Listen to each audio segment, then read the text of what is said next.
want for lunch. Serving curry, go and cut. How you do this all at once? Ooh, I came up from nothing and it's crazy. Money be the motive on a daily. That's what motivate me. Sean got that flash drive, bro.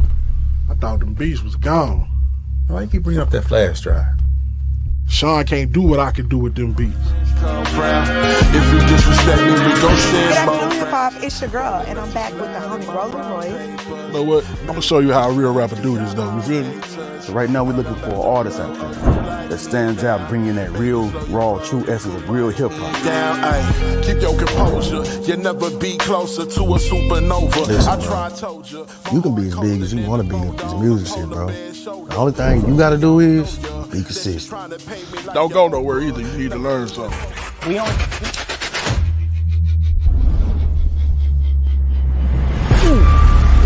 What the fuck? Sean, do you know any reason why somebody would want to kill your brother?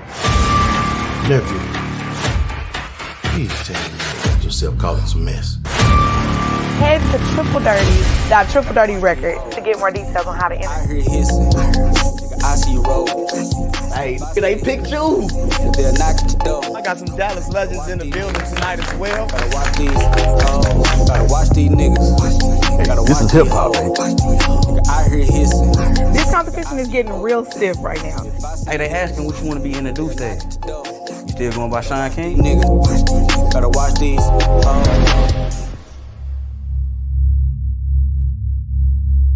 One thing though, Sean, when we do this, ain't no going back. That means after these niggas tell you what you want to hear,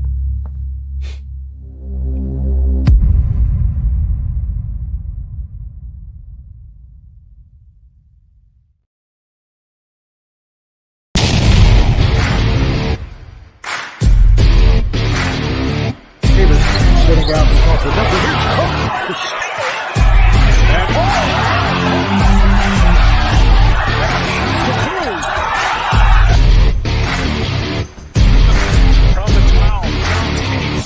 gets a block, picks up, and he is gone. Trying to stay upright, and he trips.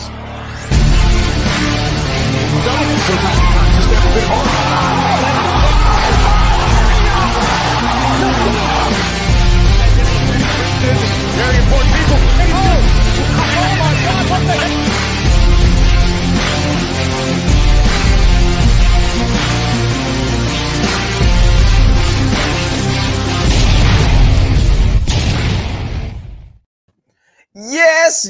Yes, we are back, and it's time to talk that ish on TMI Sports Talk. That's right. It's Mr. TMI in the building, and we about to set it completely off, man. We are entering the NFL postseason. I mean, they entering it. We ain't entering a damn thing but the draft, I guess. But anyway, we gonna talk that stuff because I got my boys in the building with me to help me out, man. So I want to welcome first none other than Mr. Black is back. What's up, man? Look. I got it. What's going on with you, dude? What's up, my brother? Happy to be back, man. Happy New Year. Man, you ready? Oh my God, you got a gang of momentum right now on us, right? Oh yeah. Hell, I ain't gonna beat around the come over bush. today. Hell, I ain't gonna beat He didn't around want the to come over bush. today.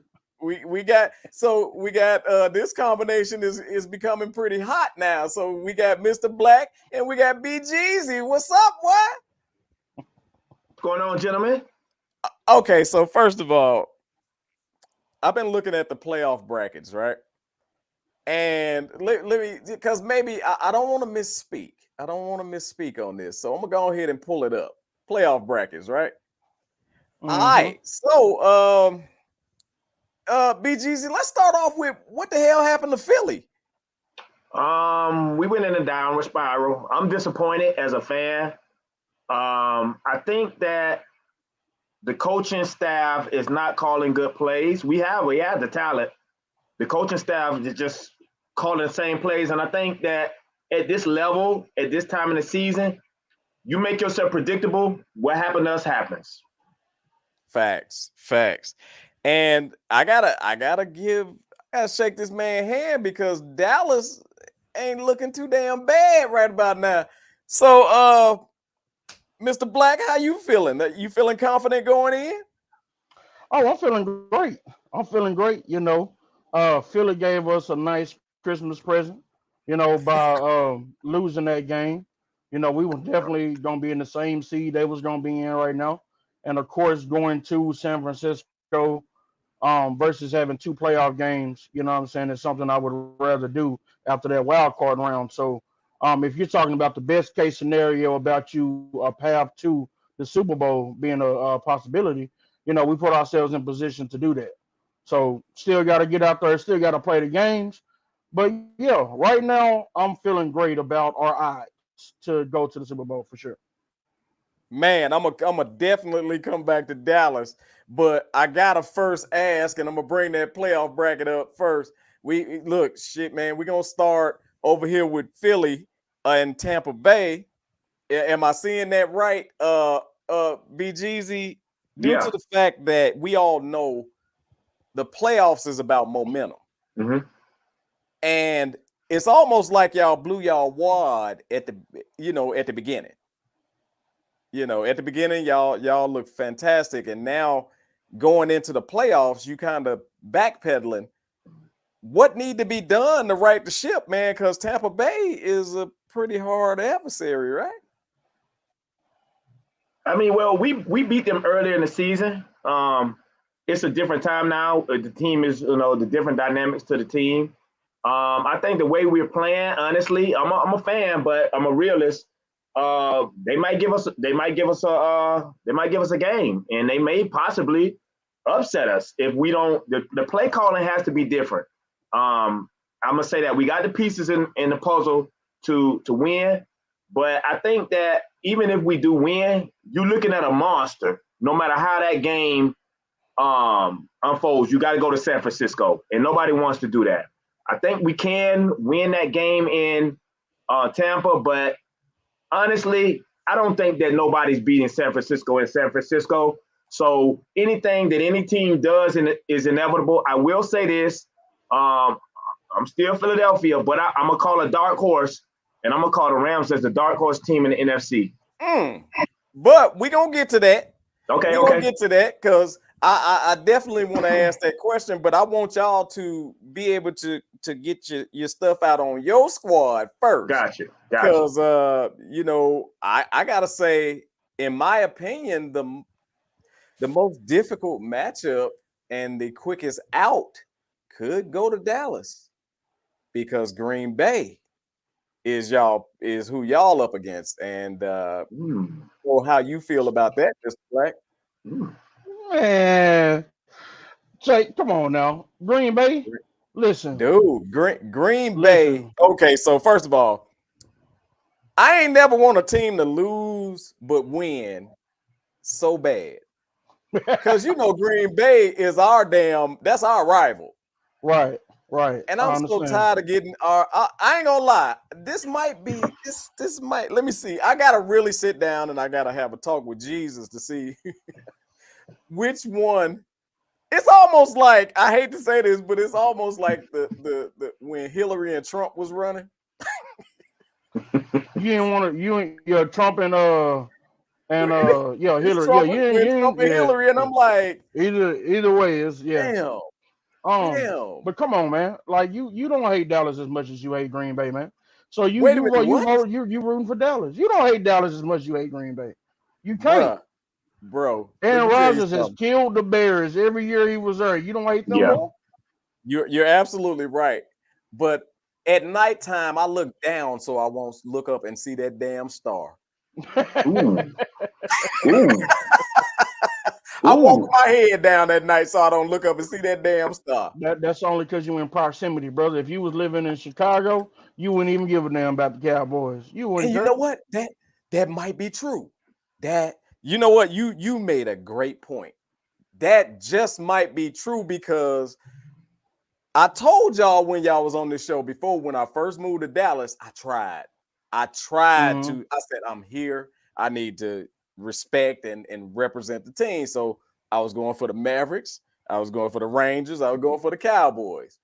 but it's just some stuff that happened within those two organizations that pissed me off to make me say, you know what?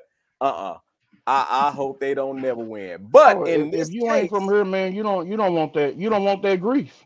If the only reason why I'm putting up with this grief is because I'm born in Dallas, you know what I'm saying, Dallas son. That's the only reason. that's right. If you're not from here, it's not gonna hit the same for you because you're gonna be like, all right, I'm rooting for this team, and they're gonna piss you off. Jerry Jones gonna piss you off. The coaching staff Oh, gonna piss you off. Everybody gonna piss you off. I'm like, man, I'm not doing this. I ain't from here, so I get it. I definitely get it. But when it is it comes to that the Green Bay, just to hit on your point about Green Bay, I feel okay? like they're a few years away. They do have a great young quarterback, Jordan Love. I do think that in 2 or 3 years he'll be one of the top quarterbacks in the league. I think also he has some nice young receivers that's coming along. They got a nice tight end. That's a rookie. And of course, they got some nice pieces on defense. Gary, the cornerback Alexander. So they got some pieces, but they don't have a complete team to beat Dallas at home. They have a lot of youth. They had a lot of inexperience. So I'm not worried about Green Bay. Do I think we just gonna blow the doors off of them? No, it's the playoffs. You got to give it some respect. You got to beat whoever the opponent is. But I Right. don't think that we're going to be in a shootout or anything with them or a really close game. I think we'll win by 1 or 2 scores. You know what I'm saying? So that's just what I think about the first round matchup with Dallas. So I'm gonna say this.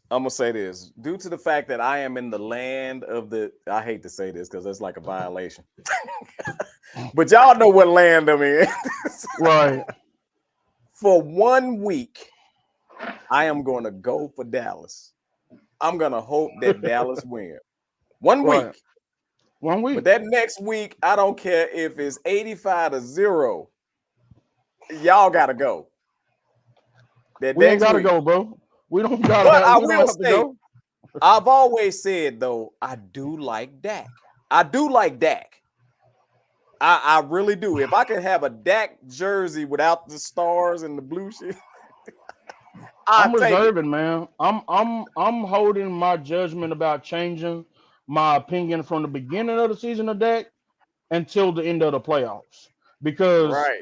being realistic, like much like BGZ, I'm a fan. I'm with my team, but I'm gonna call it Fact. like I see it. And Dak has had pretty good regular seasons before. Now I do Yes. think that he looks a little different this year as far as how comfortable he looks. I'll say that. Yes. But at That the is true. same time, we're talking about playoff success, and I need to see that. Win a couple playoff games, deep playoff runs, Super Bowl appearance. I need that. That is true. But his time is winding down, though, right? Like, What you 10, mean? 10 years, What year is this for Dak? 9. I think it's 9. Yeah, I think it's Dang, 9. it don't even seem like 9 years. I swear. No, there's this it's flown by. It's flew by. Wow. But what I will say is, man, is that some quarterbacks, as far as their prime and playing like elite MVP football, we've gotten spoiled with some of these young quarterbacks that have came in, like Patrick Mahomes, like a Josh Allen, like a Jalen Hurts, who's came in early and played well. But a lot of these quarterbacks may not hit their stride till they're about 32, 33, where they talking about MVP football and leading the league in passing and those different accolades. So you wanted that to kind of be one of those quarterbacks like the Jalen Hurts, like the Lamar Jacksons and stuff that had success early. But he was a 4th round selection for a reason, meaning that when they evaluated this man in college, they felt like the translation to the NFL was probably going to be good to backup. So I'm saying if you judge him on that scale, he's overachieved that. It's taking him a little more time. I heard that. Y'all heard that? Yeah, I hear the interference. Yeah. I don't know what. I'm gonna mute myself to see if that's me. Wait, is a plane going past this one? I Anyway, think that was on my end. It was like a Oh, boom. okay. I thought hey, that was on my end. that's the Philly plane. But no, I was Yeah. just saying that to say that, man, it's taking him longer. Maybe it's due to perfect scheme or what have you, or whatever it is. But he's looked different this year to me at a certain point.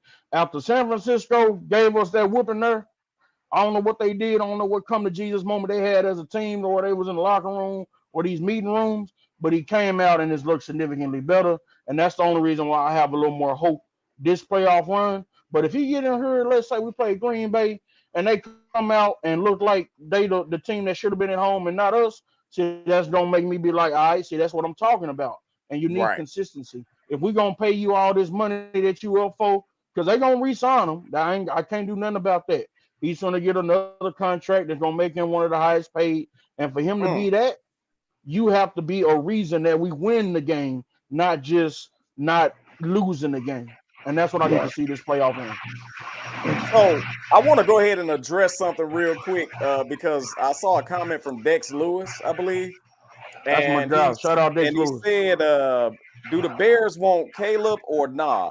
I'm gonna say, okay, so I'm gonna say as a Bears Speak on fan, that, Tate. What you oh think? yeah, I got to stretch my legs on this one. So I'm gonna say yes, and here's the reason why. I first want to say that it is absolutely not Justin Fields' fault. I said that before, and I'm sorry, that was BG's, that was your mic, so I just muted you, brother. But anytime you need to talk, just come off mute. I'm gonna say it's not Justin Fields' fault, and in my opinion, it never has been Justin Fields' fault. We have been calling poor plays. We have been very predictable. We have been actually, we can't block worth a damn. So how do you expect for somebody to drop back and they got 2 seconds to either get rid of the ball or run? To how you expect for them to be effective? So Justin Fields, man, I hate to lose you, but right now I think it's mentality. It's kind of like he been going through this for 3 years now, and there's some things ingrained in him that might have fractured his confidence at this point. Right. Might need to change the scenery. And we need to overthrow the government, as well as we need to clean a little bit of house when it comes to, I'm going to say, the offensive side of the ball. Defense can always be tuned and tightened. However, that offensive side of the ball, all that line, everybody in that's blocking job should be up for grabs. That's one. Also, offensive coordinators, head coaches, all of those positions should be replaced, in my opinion. We have to clean house. If we're gonna bring Caleb in, we can't bring him into this dirty house. The house is dirty. No, I feel that.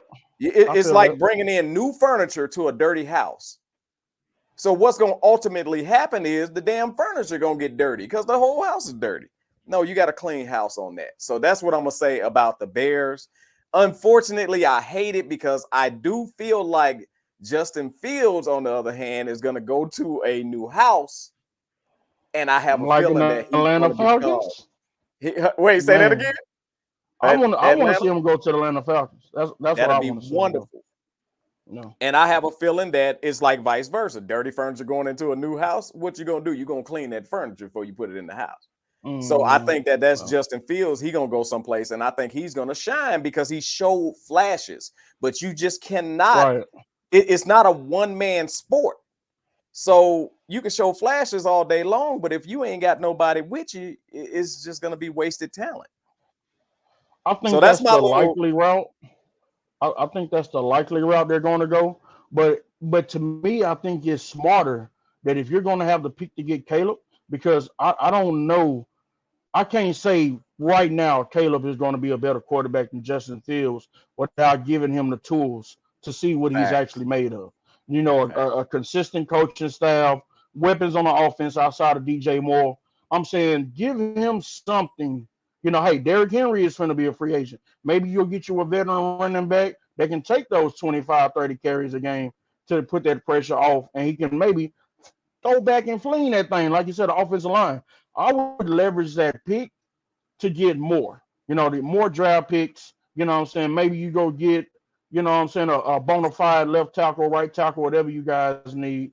But that's what I would do, because you don't know. Justin Fields still got that 40 time that he ran. He still got that big arm. And I don't know if I've seen enough yet to just be like, you know, let's move on.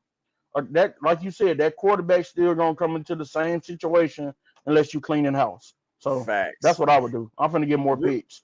We Really finna quick build before this we team. I'm sorry to interrupt. Before we let BGZ wild out, shout out to Mike GG Productions. Mike G, I see you out there. See, this time I ain't miss you, brother. And also I want to send a shout out to Thomas J. He said that if Justin Fields go to a different, if he go to Atlanta, he's changing his team. That's my other fellow Bear NCWO brother. So hey, I don't know, bro. I'm gonna tell you just like this. The reason why, in my opinion, and we're gonna get to Dex Lewis comments as well. The reason why I feel a certain way, and then BGZ, I gotta tag you in, bro. I'm sorry, I don't mean to jump in here, but you know I got OLD, I'll forget. So the reason why like the whole Justin Fields thing didn't work is because Justin Fields was kind of like let's get him to make the fans happy. Because first, what happened, the Bears could have got Lamar Jackson, but they chose to go and get what the hell is that dude name? Mitchell Trubisky. They went and got Mitchell Mitch Trubisky. Trubisky. Yeah. Now, what it was at the time is, and this is my opinion, my damn opinion, the Bears did not want a black quarterback. They But in did Chicago? not want. They did, bruh. When it comes to that, it's worse than Texas. Really? When it comes to that, man, one of the most segregated cities you'll ever go to. Dang, I ain't know that. They did not want a black quarterback, in my opinion, because why in the hell would you trade your first pick to go get the third pick or whatever and get Mitchell Trubisky and then get nothing else? And they got Lamar, superstar, highest paid, no agent, give me all my damn money, Jackson. That's supposed to be the Bears right now, Baltimore, which is my other secondary team. That's a culture thing, though. That's a culture thing of the NFL, because we know about these old white owners and how they think about, the system is going to make the quarterback versus building your system around the quarterback. You know what I'm saying? Because the Ravens have been successful with Lamar Jackson because they didn't say you need to be a pocket passer, you need to run this certain offense. No, whatever you're great at, we're going to build that around you. And that's why the Ravens have had success, because they have that mentality with black management. What's his name? The Ozzie Newsome. So when you have people like that who is able to say, hey man, this is the way we should go.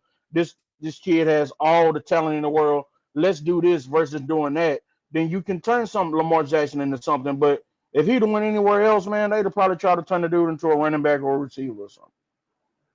They skipped over Lamar as well as what's Kansas City quarterback? Mahomes. You're right. Mahomes. They skipped over both of them. Up. They skipped over both of them and went and got Mitchell Trubisky. You can't get no whiter. You're right. I'm sorry. You're right. I'm sorry, my Caucasian family. But you can't get no damn whiter than Mitchell Trubisky. There's no question about who he is. Now, it's funny because Mitch Trubisky actually showed flashes, but then he turned into what he was going to be. Right. Turned into what he was going to be. We're actually going to talk about that, but as far as the African American quarterback trend, right? But BGZ, what are your thoughts? Because there was a question on the board from Dex Lewis, man. The Bears, what's up? You know what? I honestly think that they should keep him and build and continue building around him, because you got a quarterback in place already. That's probably one of the hardest positions, if not the hardest position in football to have. You think about everybody who is successful in the NFL, you got a successful quarterback. Justin Fields has the talent. So if you you got the furniture in the house, why not just clean up the house and keep the furniture? Facts. Right? So I think that they should keep him, because here you are. You're bringing in another rookie quarterback. You almost like you in a rebuilding, right? You got a rookie quarterback. You don't expect him to win 11 to 12 games next season. So you probably got a projection of winning about 7-8 games again. You right back where you at now. You just made a lateral move in the draft. you're not getting better. So you're saying, okay, we're going to give this guy another 3-year window where you already got Justin Fields, and he's probably right there closer than we think. Put some people around him that can help him grow. That's my opinion. All right, so I'm gonna say this. First of all, everybody out there, y'all help us grow by sharing the live video wherever you may be watching it. Make sure y'all share the live video, man, because we do want to grow this platform. Man, I love having these two gentlemen on. You never know. You never know. But just come on, let's go ahead and grow this. Hey, I want to say this though, BGZ. I agree with you to a certain degree. However, how often do you get the number one pick? How often is the number one pick one of those generational kind of looking talents? Right? Yeah, but then how often do you get the number one, as well as you traded and got a few other high draft picks? How often do you get to put that together? It's not too often that happens, right? Not very often, but build around him. Use that to build around him. Wait, listen to me. I agree, man. You blew the other one. You blew the other pick, right? The last time you had number one pick, you blew it, and you heard it from the fans, and your organization suffered. So you're gonna go and do it, because now it ain't even about Justin Fields or being on. No, it's about your fan base now. And I don't think that the Bears can afford to pass up on another number one draft pick and the fan base be okay. Okay, but Tate, let me ask you this. I think you can when you got Caleb Williams. I mean, when you got Justin Fields, I think you can. Because you traded up to get them. You know what I'm saying? You traded up to get them. And again, if they're both in college, okay, I know Caleb is nice. I know people love him. A lot of Patrick Mahomes comparison as far as talent. But I'm saying that if Justin Fields and Caleb Williams in college right now, is one really that much significantly better than the other compared to the college years that they had? Justin Fields was going crazy at Ohio State. So I don't think that you take the rookie quarterback and have less to work with over using that draft capital to get, man, you can get a lot. You know, a number one pick, a team would go up there and give you a lot to get that number one pick. And I think those picks would be more valuable. I've seen somebody say something about Russell Wilson. I wouldn't go that route because you looking for a younger quarterback to build around, and the Bears are not in contention to win the Super Bowl. If you have a team that's a quarterback away, you know what I'm saying? Then go get Russell Wilson. But the Bears are not a quarterback away. They're trying to build something there. So keep Justin Fields, like BGZ said. Go get some more talent around them, like the offensive line you was talking about, like another running back. You know what I'm saying? The only veteran spot I would probably be thinking about is O-line. And if you can get like a Derrick Henry, so like I said, to take that pressure. Imagine Justin Fields and Derrick Henry in the backfield. You know what I'm saying? The threat of that running game. That'd be crazy. So I'm saying that's a turnaround you want to see as a fan next year, and that's logical. You ain't got to pay Derrick Henry a zillion dollars to get him, and he might be interested in that. So I'm just saying.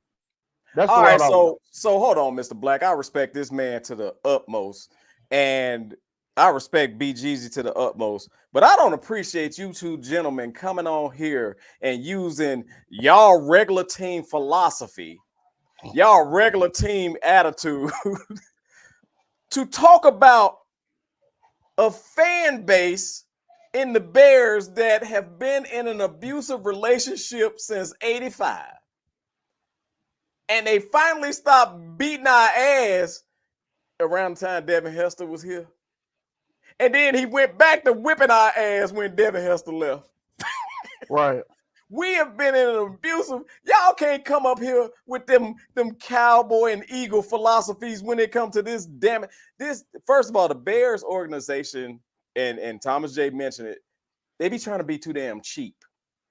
So when I saw Russell Wilson on the clearance rack, see, y'all don't understand. The Bears will do some shit like that just to be Russell cheap. Wilson. Yes, they'll do something like that just to be cheap. I don't feel like we have been trying to win. I really don't feel like we've ever been trying to win. See, y'all got teams, and I'm gonna say since Lovey, we was trying to win when we had Lovey. Right. However, since I'm gonna say before that and after that, it's almost like we don't even try to win. And you're talking to a fan base that, you know, we have to go through a whole NFL season and we might see 5 wins. Right. So we're at a point where I ain't gonna lie, I'm tired of seeing Justin Fields get sacked. I'm tired of all the damn excuses. I need some freshness. I need a reason to watch. And I just don't feel like Justin Fields staying, and this is no disrespect to this man because it's not his fault, but I just feel like I see you, Dex. I feel like Justin Fields is just not gonna make me want to tune in next season. That's just not keeping Justin Fields is not gonna make me want to tune in. If y'all make some moves in the draft, y'all gonna get you some offensive line. If y'all have something significantly better and different than you had this year, you will have hope, man. But bringing Caleb into the same situation with the same offensive line, with the same running back, same receiver, same coaching staff, you're gonna be miserable again next year. Well, but you heard what I said. You heard what I said. I said we got to change all that. We got to clean this house up before he come in. Didn't y'all just replace the coaching staff before this year? Not I thought he had a different. I thought he was a different head coach this year than it was last year, or offensive coordinator, something, right? I think it was offensive coordinator. I'm not sure because they was talking about how he was saying that things were kind of stagnant or moving slow or something earlier this year, something like that. It was a jab to the way they were coaching. So I thought it was something different there. But I'm just saying, man. I'm just saying, bro. Like Dex Lewis, I read your comment and I thought we was cool. But now you're swinging below the belt. I mean, yes, we love Walter. We love that's all we got is 85 Super Bowl shuffle. That's all we got, man. So in saying that, BG's I'm gonna say this. I want to go back to the playoff bracket because I want to know from y'all gentlemen, who's y'all sleeper? Who's your sleeper? In both conferences? Who's going to go way further than what the hell people are thinking in these playoffs? So let me pop it back up there real quick so y'all can see it. Because you got Houston, Cleveland, Kansas City, Miami, Buffalo, Pittsburgh, Tampa Bay, Philly, Detroit, and what's that? The LA Raiders, Dallas, and Green Bay. You got San Francisco and Baltimore, which everybody is favoring to be in the Super Bowl, which they got every right to. They got every right to favor these teams. But who do y'all think can come and knock one of those Baltimore or San Francisco off their block? I'm gonna say, man, in the NFC. Oh, my bad, Jeezy, you want to go? Okay. Yeah, I go first. Okay. I had said earlier the Rams. I think that they're a dark horse team. They know the 49ers better than any other team.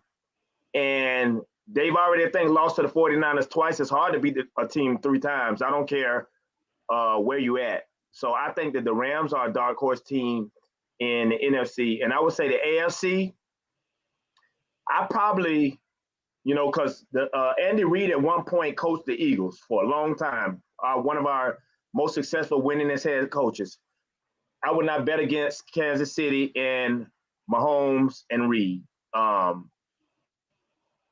So, yep. Yeah. Okay. Kansas City. Got you. So I like your Rams pick, because again, the Rams, they just give the 49ers, man, like a tough. So let's say they end up beating Detroit. Let's say they go to Detroit and they beat Detroit and they go into San Francisco. I think that's how it would go. So if they go to San Francisco and play them, I'm gonna say that's probably gonna be the team that can give them the most fits at that point when you're talking about in the playoffs, because the Rams always play them tough. You still got Aaron Donald, you know what I'm saying, who wreaks havoc. You still got Cooper Kupp and that new rookie receiver and Matthew Stafford. He can air it out still. So I'm saying I think that they're built to give them trouble. Now when it comes to the AFC, I actually think that Cleveland is the sleeper team, and I'm saying that because of the defense and because Joe Flacco in the regular season, we remember what they used to call him in Baltimore, but in that playoffs, man, you know what I'm saying? Joe Flacco would turn into a different quarterback, much like a Eli Manning. You'll be like, dang, where is it? What was he doing this all season? So with Cleveland, with that defense behind him, with him recapturing some of that Baltimore magic he had when they went on their playoff run, that's a team that people might sleep on that can go to Baltimore and shock them, and everybody be like, I did not see that coming. And if they can beat Baltimore, they can beat anybody in the AFC. So that's all I would say in the AFC is Cleveland. Man, those are some great picks, man. I see Buffalo out there from Thomas J, and Dex said Bills. Buffalo, man, I'm gonna tell you like this. I don't know. First of all, I'm gonna say this. Kansas City is one for me because of the experience. It's something about them that they do something, they turn it on in the playoffs. They can look raggedy as hell in the regular season or mediocre, but it's something about them playoffs where they really turn it on. The Andy Reid combination along with the Patrick Mahomes. Oh man, it just works. It just Who's works. gonna catch the ball though? That's the only You know thing else. what? They don't have nobody to catch the ball, man. There wasn't that a question last year or the year before? Kelsey, It's a Kelsey, Kelsey, question. Kelsey, Kelsey, It's Kelsey, a Kelsey. question after Tyreek Hill. After Tyreek Hill left, of course, there's going to be the question of outside of Travis Kelsey, who's going to put pressure on the defense. Last year, they got some of that from Juju. You know what I'm saying? And it was kind of receiver by committee. And they won a Super Bowl. You got to give them credit. But this year, they have way more questions around those receivers, man. They had to go and get somebody they let go, Hardman, to the New York Jets. Man, let's go back and get him, man, because we ain't getting nothing from these dudes. And I think that in playoff football, when everybody's playing their best, where them corners are locking down a little tighter, and you already wasn't separating in the regular season, that's going to make those defenses shines a little more, like a Cleveland, like a Baltimore, who has pass rushers. And if you can't get open, them pass rushers are going to get home. So that's why Kansas City, to me, I don't think this is their year because they don't have the weapons. Kelsey is a year slower, and yeah, he's a GOAT tight end, but Father Time is undefeated. I'm not saying he's there yet, but I'm saying the older he gets, the more help he's going to need on the outside to make his role stand out a little more. He can't do it all no more. He's not 1,400 yard Travis Kelsey no more. So, right. And let you know, all I'm saying is that I think that this year they're a little up against it, and there's other teams out there like a Miami, like a Baltimore, like a Cleveland that I feel like slacking they could get them. You know what I'm saying? They could definitely get them. I'm gonna say I gotta agree with Dex Lewis though. Patrick Mahomes can throw it to me and make it work. You got to catch it though. It ain't I about think Patrick. Bruh, I think he'll put it in there to the point where I can't miss it. But I'm saying though that's the problem with the organization is when Tyreek Hill wanted to get paid, instead of them saying let's find the money for Tyreek Hill. We just seen what he did in Miami with a quarterback who can't throw it as near as far and as creatively as Patrick Mahomes can. Man, led the league in receiving yards. Come on now, don't do that, BGs. Patrick Mahomes got a way better arm than Tua. Tua can throw it, not nearly as far. He might have the accuracy, but he ain't got that big arm. He can't throw it deep to where Tyreek Hill catching those 70, 80 yard bombs. He got to take it 70, 80 yards. So I'm saying when they let him go, and they didn't bring anybody that was they could have went and got Stephon Diggs. They could have went and got DeAndre Hopkins. They could have went and got these people who could have filled in that number one receiver role, but they had that same mentality. It doesn't matter who Patrick is throwing it to; it's going to work, and that's the very reason why they in the seed they in, and they're not at the top of the AFC this year because they still got a defense, but they don't have them tackles, the left, right tackle, and they don't have the receivers. So I don't think they're going to go anywhere this year. That's a great assessment. And I'm gonna tell you like this. This is where I'm about to show my inexperience as a football fan. I'm gonna say, for some reason, I don't know, y'all. I just got in my gut that Detroit is gonna do a hell of a lot better than what people think. I agree. I think Detroit I don't know, man. is gonna do a hell of a lot better. Let me take a look at something real quick, Mr. Black. Let me take a look at something really quick. So, I personally think Detroit can get them. I think so too. I think Detroit can get the Rams. And I think that San Francisco at that point can actually be caught sleeping at the wheel because they'll think that they can just easily step over Detroit. So don't be shocked to see Detroit be the bracket breaker in all of this. That's just my opinion. Hell. Put that back up there for a second. Put the bracket back up there for a second, Mr. Tate. Detroit. I'm about to say because San Francisco is going to play the low seed, so I think that would actually make, like, let's say Detroit beats LA, right? So they're the 3rd seed, and we go ahead and take care of business against Green Bay. Then I think that would make that because who would be left? You would have Detroit, San Francisco, Dallas, and shit. Is it? Am I missing something? Is it cut off? Hold on. It might be cut off. Let me look at it. Let me look at it on full screen. I'm sorry. It may be cut off. No, it's not. It would be Tampa Bay and Philly. We have to go to San Francisco. I'm jumping the gun. Okay. I'm jumping the gun. Right. So Tampa Bay, or the winner out of Tampa Bay and Philly would go to San Francisco. The winner out of Detroit and LA would play the Dallas and Green Bay. So it's yeah, you're right. Dallas, it would be Dallas and Green Bay at that point. I mean Dallas and Detroit at that point. It'd be San Francisco and whatever the low seed is. So I'm saying that Detroit. The thing we have to remember this year about Detroit is that they're happy to be here. Detroit has You're right. Detroit has been in a slump since Barry Sanders was the running back. All right. They got the same as far as playoff success. So when you're happy to be here, anything is a plus. So if the Detroit get out here and lose to the Rams, it's not really a losing season because you guys haven't been to the playoffs in this long. You know what I'm saying? Or you guys haven't had this kind of team where you feel like we can come back next year because you have a young team, offense and defense. They have a young team. They have a young head coach. So they're going to be around for a while. They might be a couple years too early before they make some noise. Now, because they play hard, of course there's a chance. But I think that when you have the fan base, like, man, we just happy to be in the building. You know what I'm saying? Like, you seen us wait a minute. The Matthew Stafford, the even when they had Calvin Johnson, man, like you got the best receiver in the league.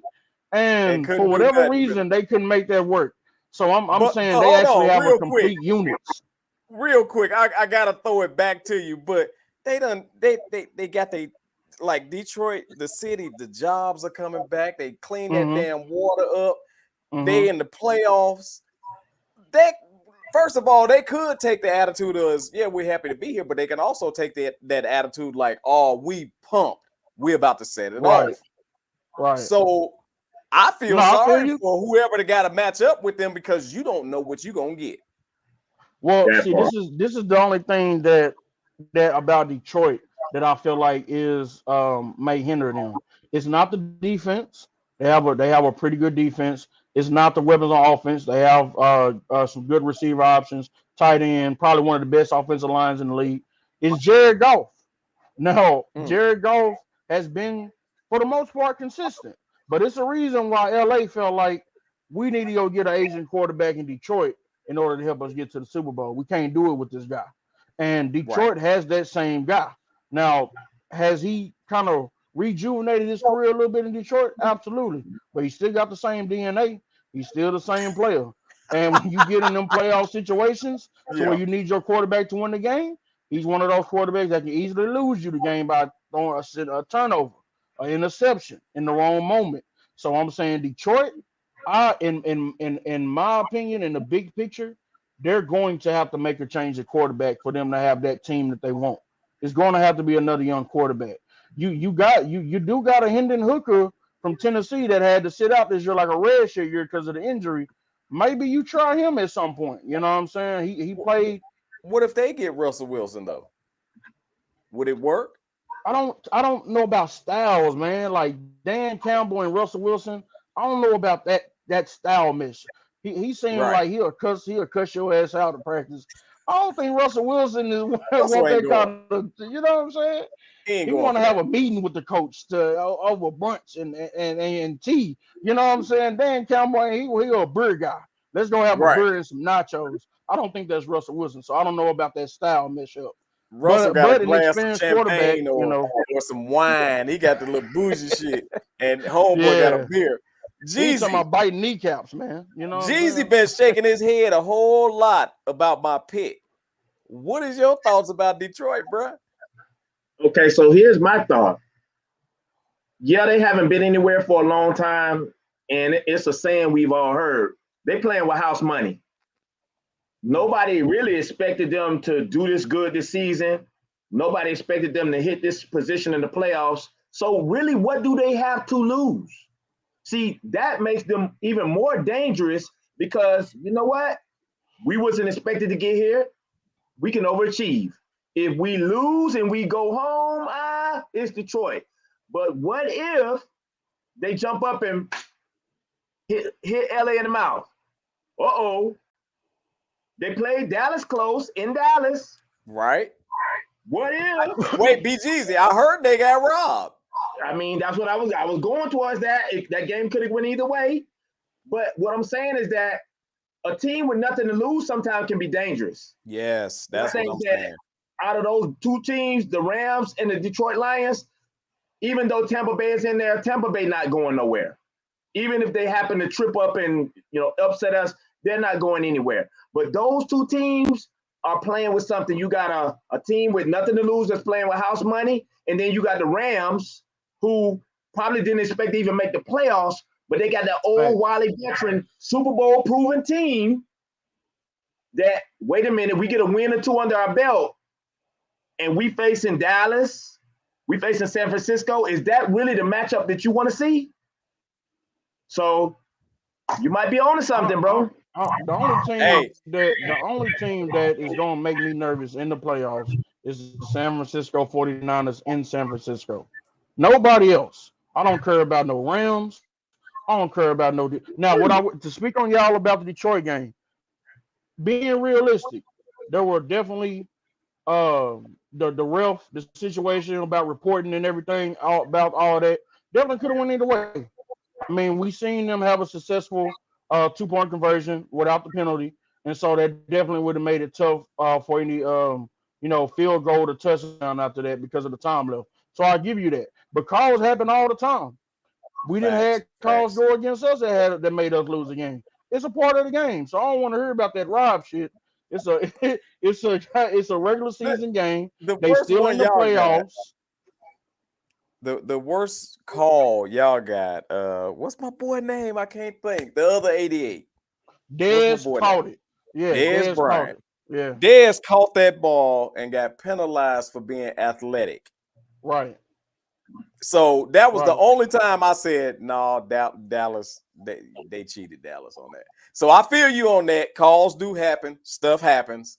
And at the end of the day, it's going to take a little bit of luck for any team to get all the way. So I want to switch gears because we just talked about a team that got everything to win. And I got to flip it to a team that I feel like they don't have everything to lose, but they got a lot to lose if they lose. And I'm going to say that's my pick, my number one pick, which is my number 2 team, the Baltimore Ravens. Right. What are you guys' thoughts about Baltimore? Because they have looked strong and consistent all year. Right. Well, I'm worried for them, Tate, because I think that AFC playoff picture, and no knock on none of the Steelers fans, but any of those teams that's not Pittsburgh can give Baltimore a run for their money. And I agree with that. That's true. They have the hardest conference to be in because ain't nothing guaranteed. They look good, but you think about all those games they playing, they're going to be playing in inclement weather. And we know that no matter where you at, if you're not playing in a dome, you got fumbles, you got disability, you got anything crazy can happen. I'm worried for them. Now, I would pick them to go. If I was a gambling man, I would pick them to go. But I'm not so sure that when all the smoke clear in the AFC, that it's going to be Baltimore representing the AFC. Now, go ahead, Mr. Black. So I don't know, man, because overall, I feel like Baltimore has been the best team in the NFL this year consistently. From week 1 to week 18, they've been the best team in the NFL. They can run the ball right down your throat. They finally got Lamar Jackson, some adequate receiving options. And we talking about without his best friend and Mark Andrews, they've still been able to pass the ball. Lamar still go out here throw 4-5 touchdowns in a game. And doing it against Miami, who they might see in the playoffs. So I'm saying that to me, Baltimore, the only team that I feel like they should probably take real serious when it comes to an early matchup is Cleveland. And that's because they are a division rival. They have that defense. And when you play in a division rival in the playoffs, anything could happen. Anything could happen because of familiarity with the team.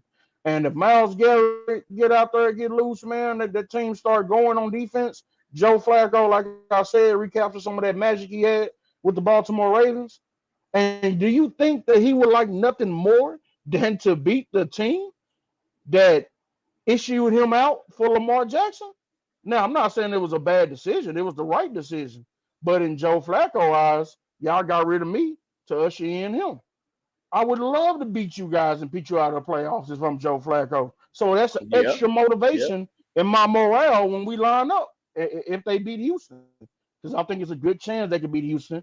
And that's because of, again, the youth, young quarterback, young head coach.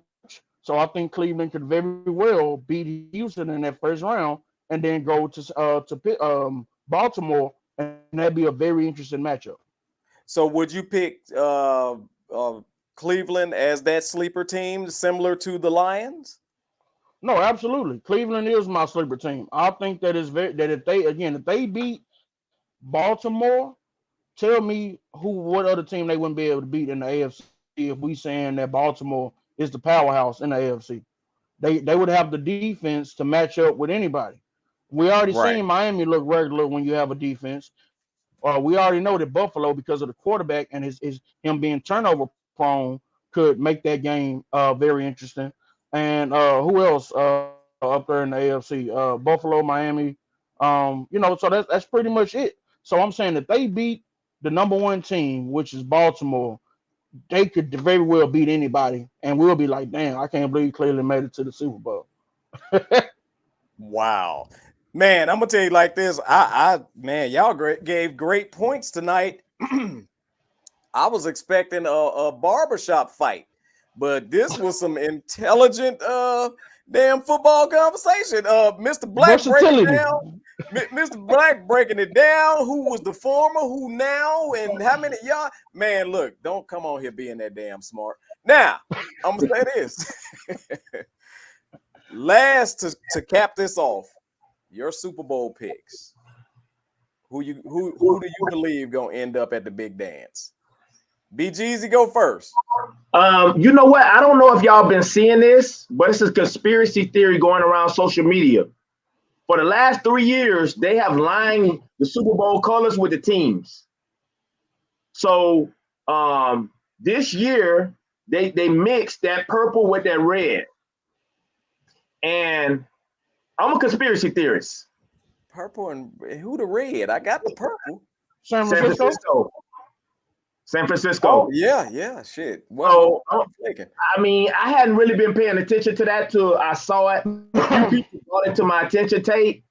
I think it's lined up for those two teams to be there, because when you look at the last couple of years that Super Bowl teams have played each other, it's been either 1-1 or 1-2.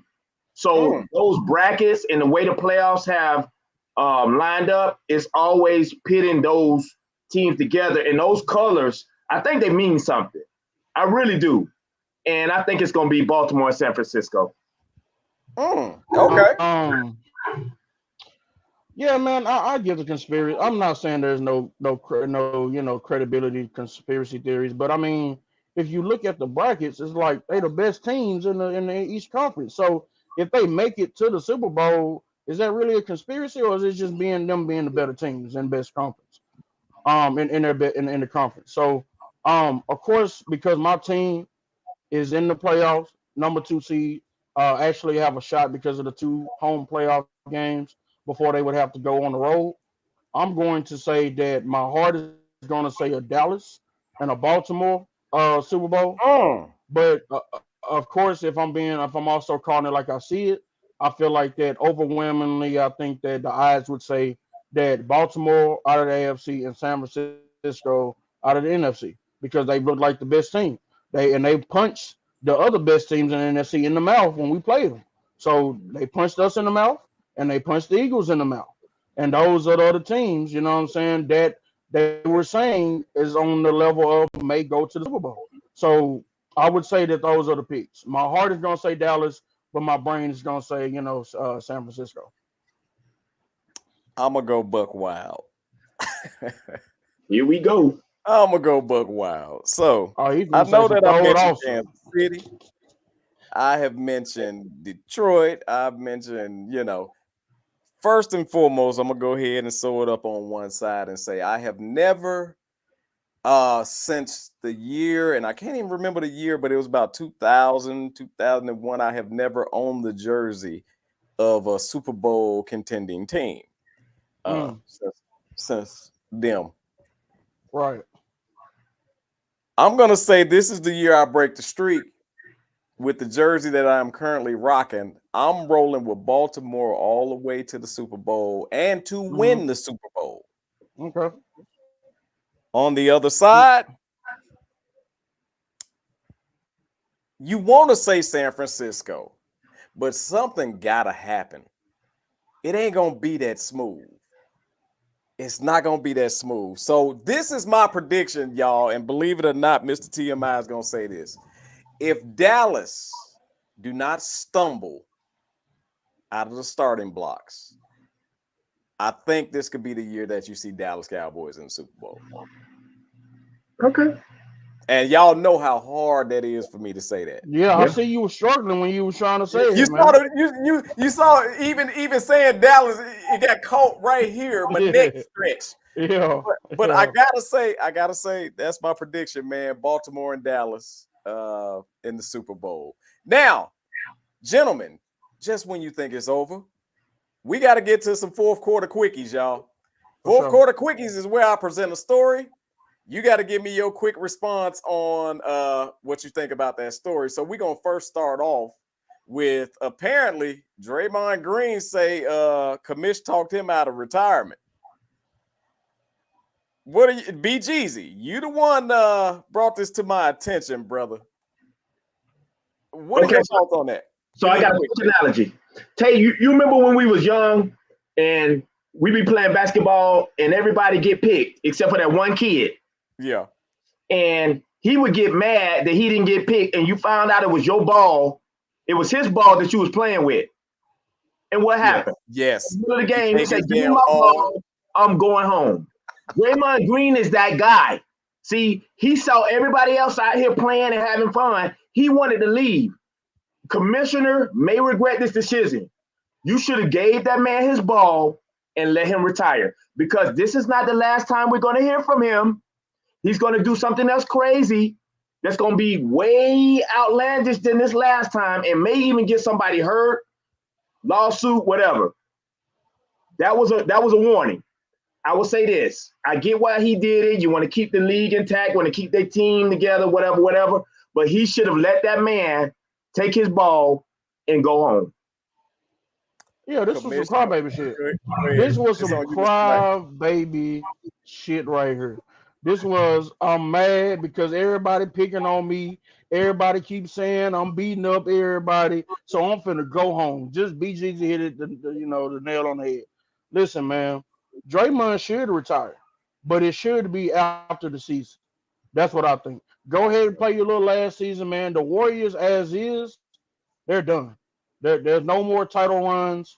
That's it. You won 4 championships. You won Defensive Players of the Year. As easy as the NBA Hall of Fame to get into, you're a Hall of Famer because they let everybody in. So he will be in there. He had a Because they nice let run. everybody in. They do. They let everybody in. Right. He should retire, but after the year. That's what I think. Adam Silver should have let that man go home. But all right, play the rest of the season. Whatever. I'm gonna be a smart ass and say Adam Silver didn't let him retire because he want to fire his ass.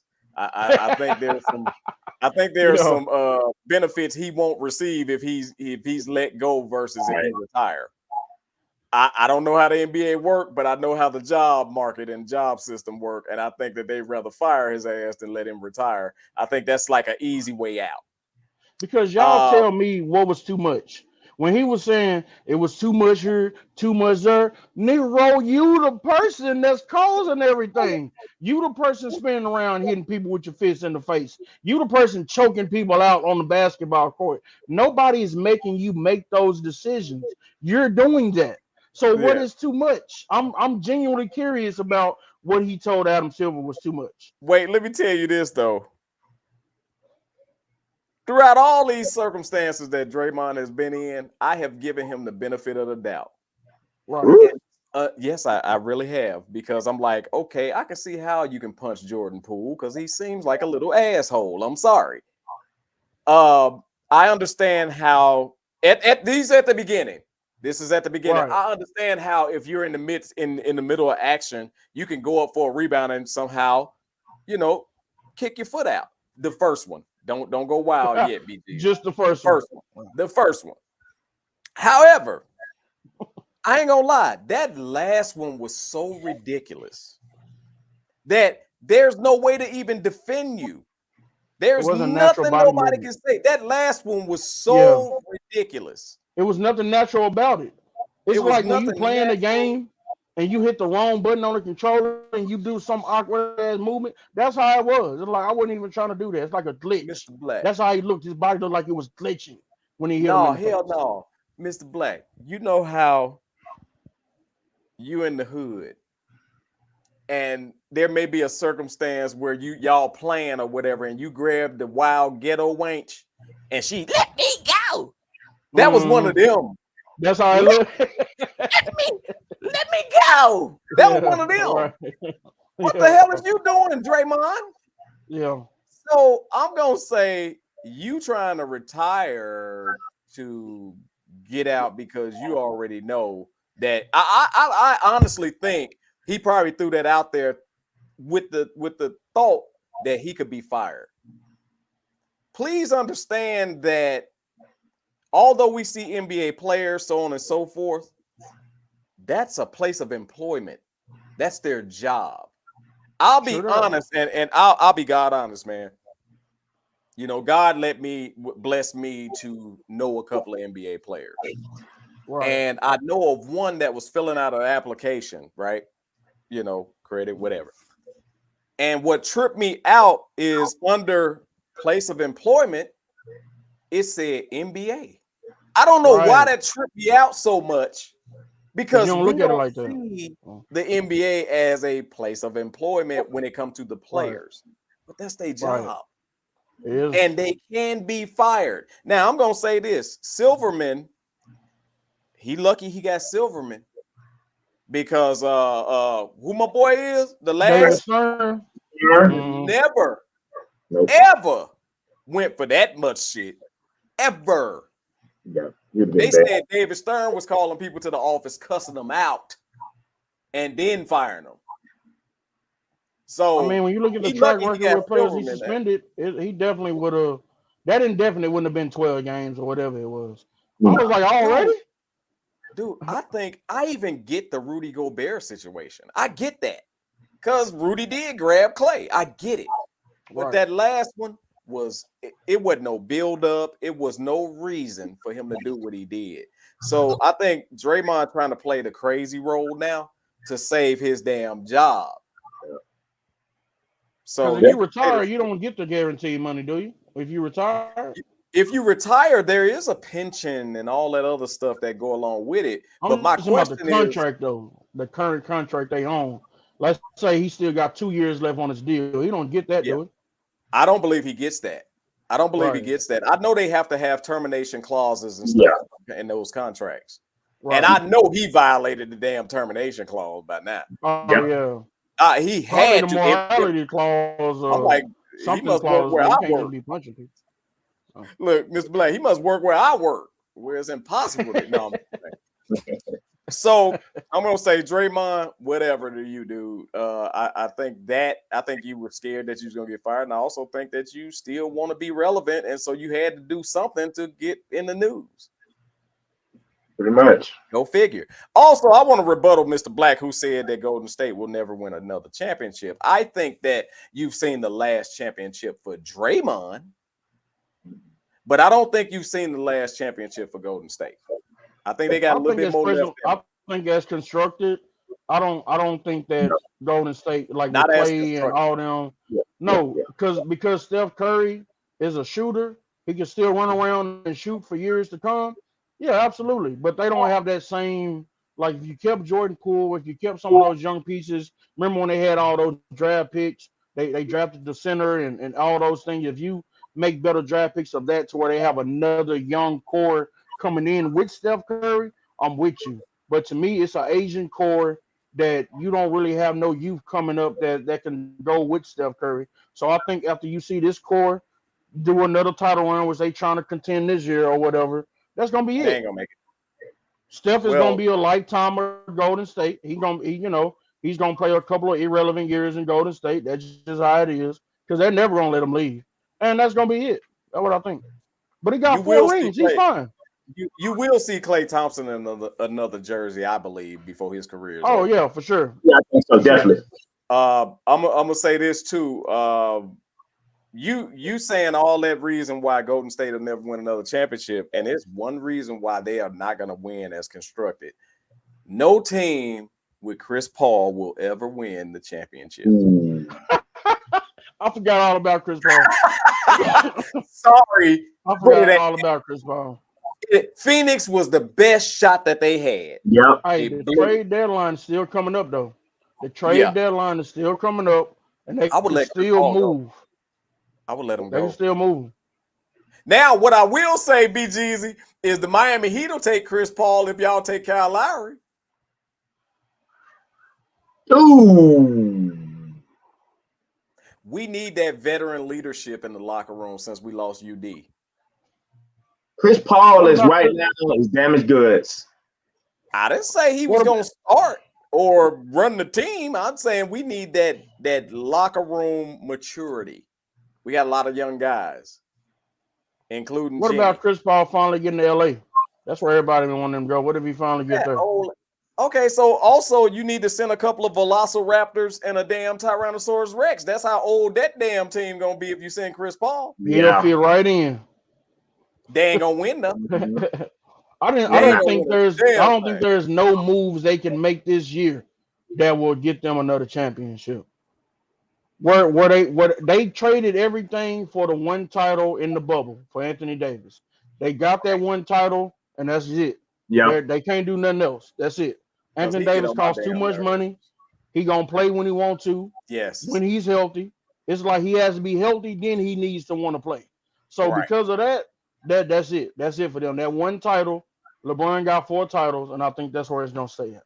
Yep, I agree. Hey, I got one last quickie, and this look. I know this ain't gonna be damn quick, cause this one pissed me off. I'm getting personally sick and tired of the LeBron and Jordan debate, right? Mm-hmm. It's totally disrespectful at this point because now they are totally excluding this dude from the GOAT conversation. So my question is, BGZ and Mr. Black, do we forget about Kobe? I don't think that he's forgotten. I just think that when you put together his whole legacy and his career, and I'm just keeping a beam, Kobe never really made nobody else better around him. Kobe was a hell of a player, but you can't say that this guy played with him and enhanced his career because of playing with Kobe. This guy was a champion because he played with Kobe. Kobe is a dynamic talent. Kobe is not in my top 5 personally, but he's in my top 10. but Kobe Bryant didn't do anything to build his team. He was a great player, but all the pieces that he had around him were already ready-made. And so I think that in the scope of the conversation with LeBron and Jordan, it is disrespectful because it's Mike and then it's a distant second to whoever you want to put second. But I think that the reason that I have personally a problem saying that Kobe is better than LeBron, Kobe was a hell of an offensive talent. Kobe was a winner. Give him the ball, he can win you the game. But as far as in the team dynamic, Kobe was not a team player. Kobe was selfish. He was a ball hog. And I think that as great as his stats were, he could have been better had he learned the concept of playing team ball. And I think that's why he's getting excluded. Mr. Black, Interesting. you put the pause button on all that, BGZ, because I'm about to do something with that. Mr. Black, go ahead. Your thoughts. So in the grand scheme of things, man, I'm a stickler for originality. And where I disagree with BGZ at is what the team ball concept is that I was never like a Kobe guy growing up as a kid. That was I was more on the Allen Iversons, the Tracy McGrady's. Those were the guys that I kind of gravitated to. But I always respected Kobe, and what I always respected is Kobe. Kobe is a unique individual in the sense of he gets it more than anybody else is going to get it who he's playing with. So it's frustrating a lot of times when he's on a team to where they don't understand why I'm in the gym at 3 a.m. shooting up shots and you sleep. So I related to the fact of Kobe is when you want to be that great, you have to do things that no one else is doing. And when you're not playing with people like that, including the Shaq, who was great, but his work ethic was great. And I think he would tell you that. If Shaq had the same work ethic as Kobe, they're winning more championships. So, no, he didn't make Shaq better in that way, but that's because Shaq didn't want to be better in that way. Shaq was like, I'm averaging 30 already. What else do I need to do? And that frustrated Kobe. And when you take Shaq away and he got the Smush Parkers and the who was Swift. Swift and what's the center of that Kwame Brown? When you got wait. You said Smush Parker, but what was my other boy? Smush was one of them, but it was another one. Okay, but go ahead. But I'm saying when you got those kind of guys, man, that can't hit shots or get their own bucket, and you playing with them, I'm not passing the ball either. So I'm not knocking Kobe for that. But what I am saying is that he spent his career chasing the guy who we all have at that number one spot. And because I'm a stickler for originality, I can't give you a point over the person who you're trying to be like, who you model your game after, your fadeaway, you know what I'm saying, your athletic style. So I am going to say is Jordan, and then like he said, then it's a long, step till we get to LeBron.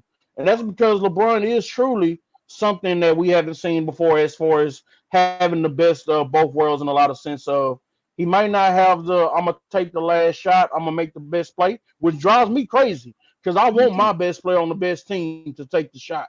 But I do understand that for a team-oriented, environment, LeBron is probably best for that. He'll pass the ball. You'll be able to get your shine. You can play with a Kyrie Irving that takes 30 shots a game because you ain't tripping. So I understand that. I give him his credit. But I don't think it's disrespectful to include Kobe in it. But it's a little more sensitive because Kobe is gone.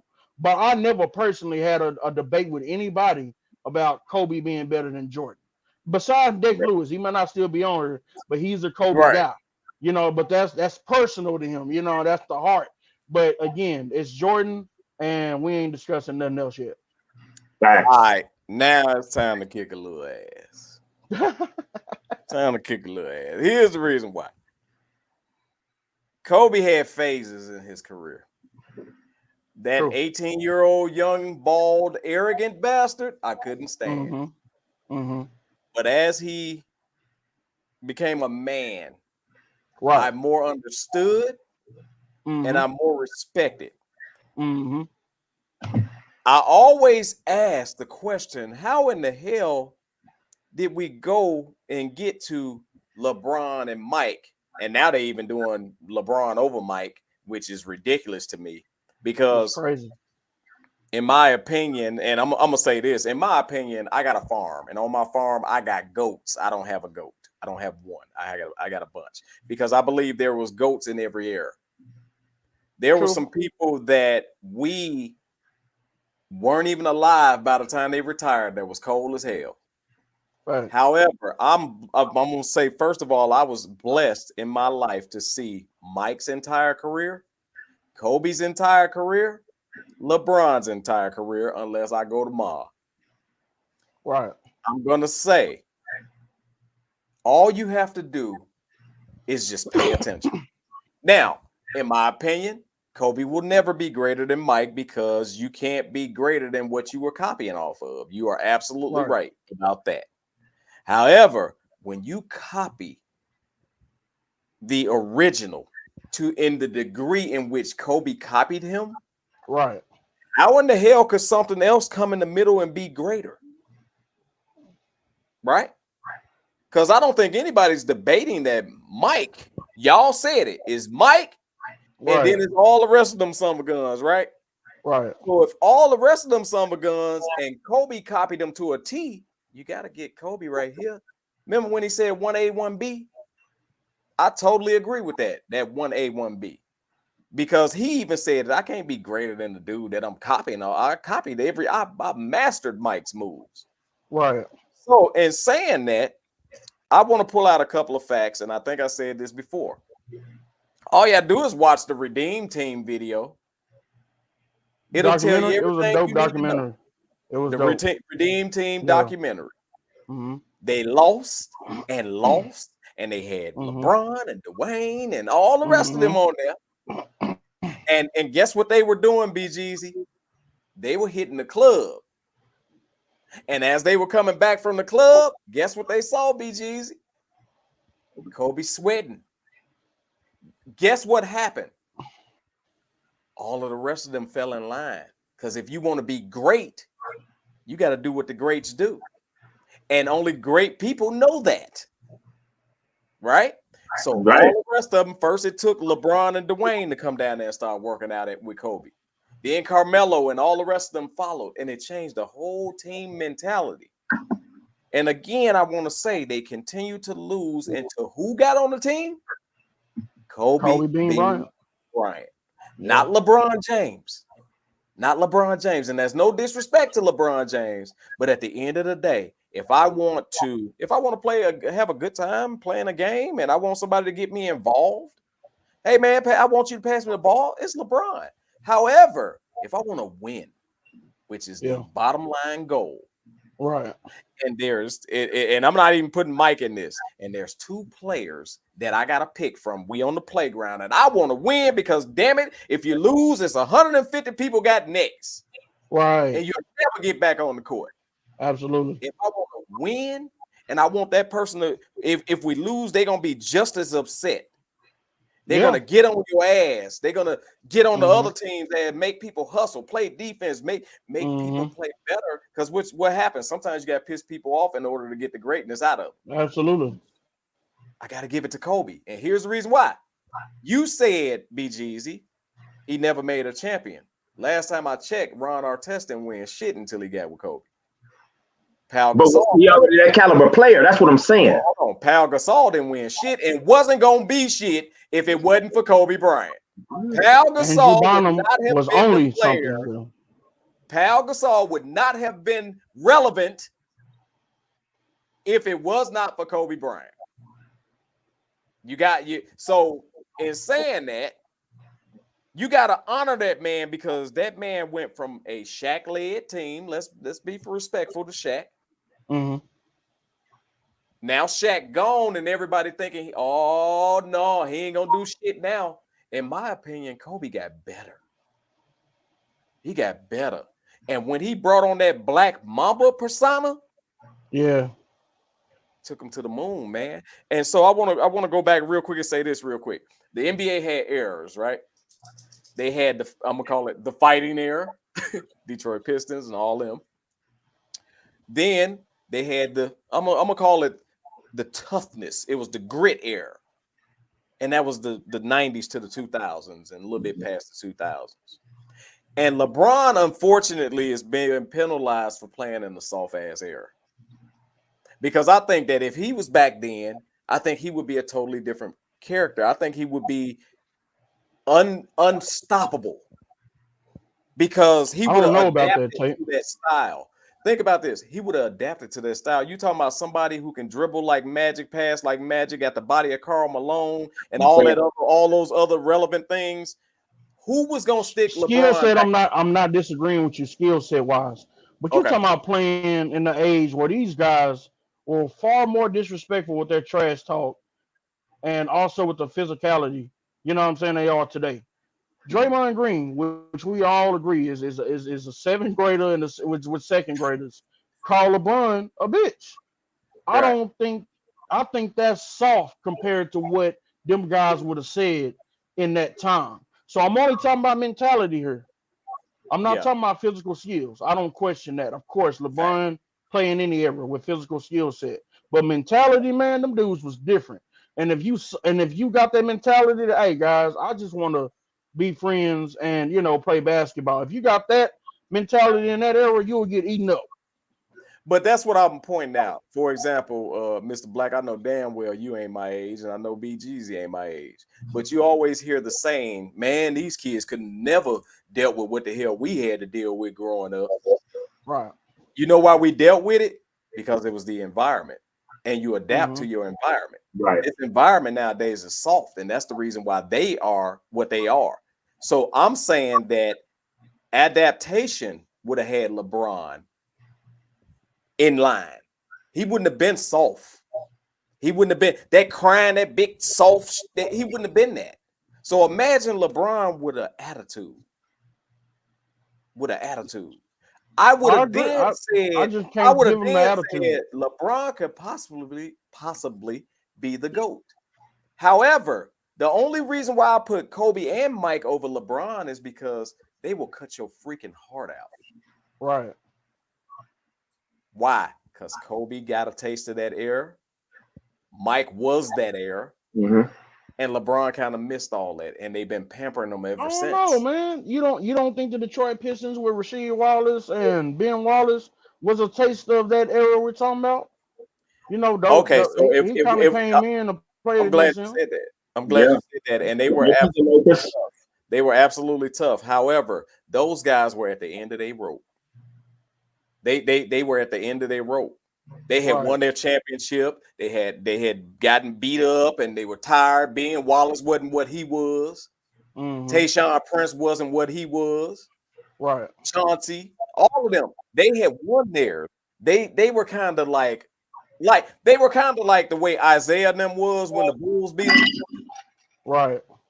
That's kind of how that Detroit team was when LeBron came in. And I'm not discounting LeBron, and yes, that was, but that was just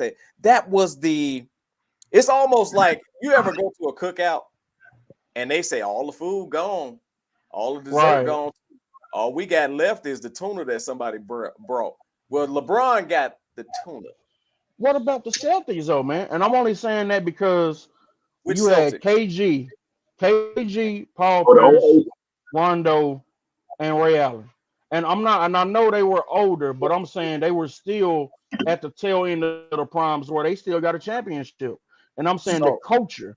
I'm yeah. saying more so Detroit Pistons having that culture of the late 90s, early 2000s, because that's when they played.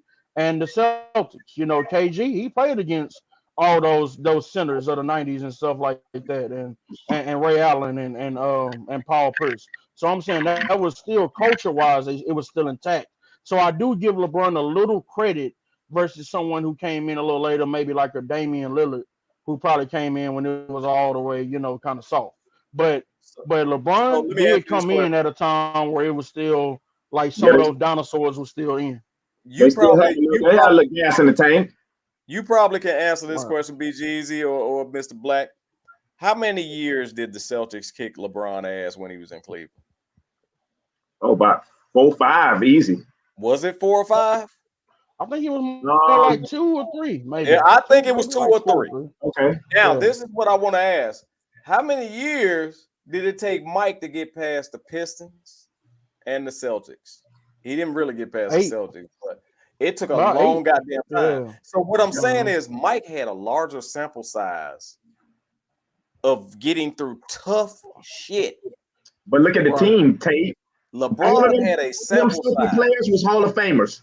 All of them Celtic players, Absolutely. every last one of them was Hall of Famers. That drives my point home even more. It was a way tougher. Okay. Way tough. Mike had a feast that he had to get past. Right. LeBron had dessert in the Celtics because the Celtics wasn't fresh. They were tough. It's a little disrespectful, Tate. It's a little disrespectful. KG was well into his career. Paul Pierce was well into his career. Ray Allen was well into his career. They were still contending, man. That's before Ray even went to Miami and won the championship. What I'm saying is, he won on both sides, Tate. He won with Boston and he won with LeBron. They kicked his ass. Hold on. The Celtics kicked LeBron ass for a couple of years. Right?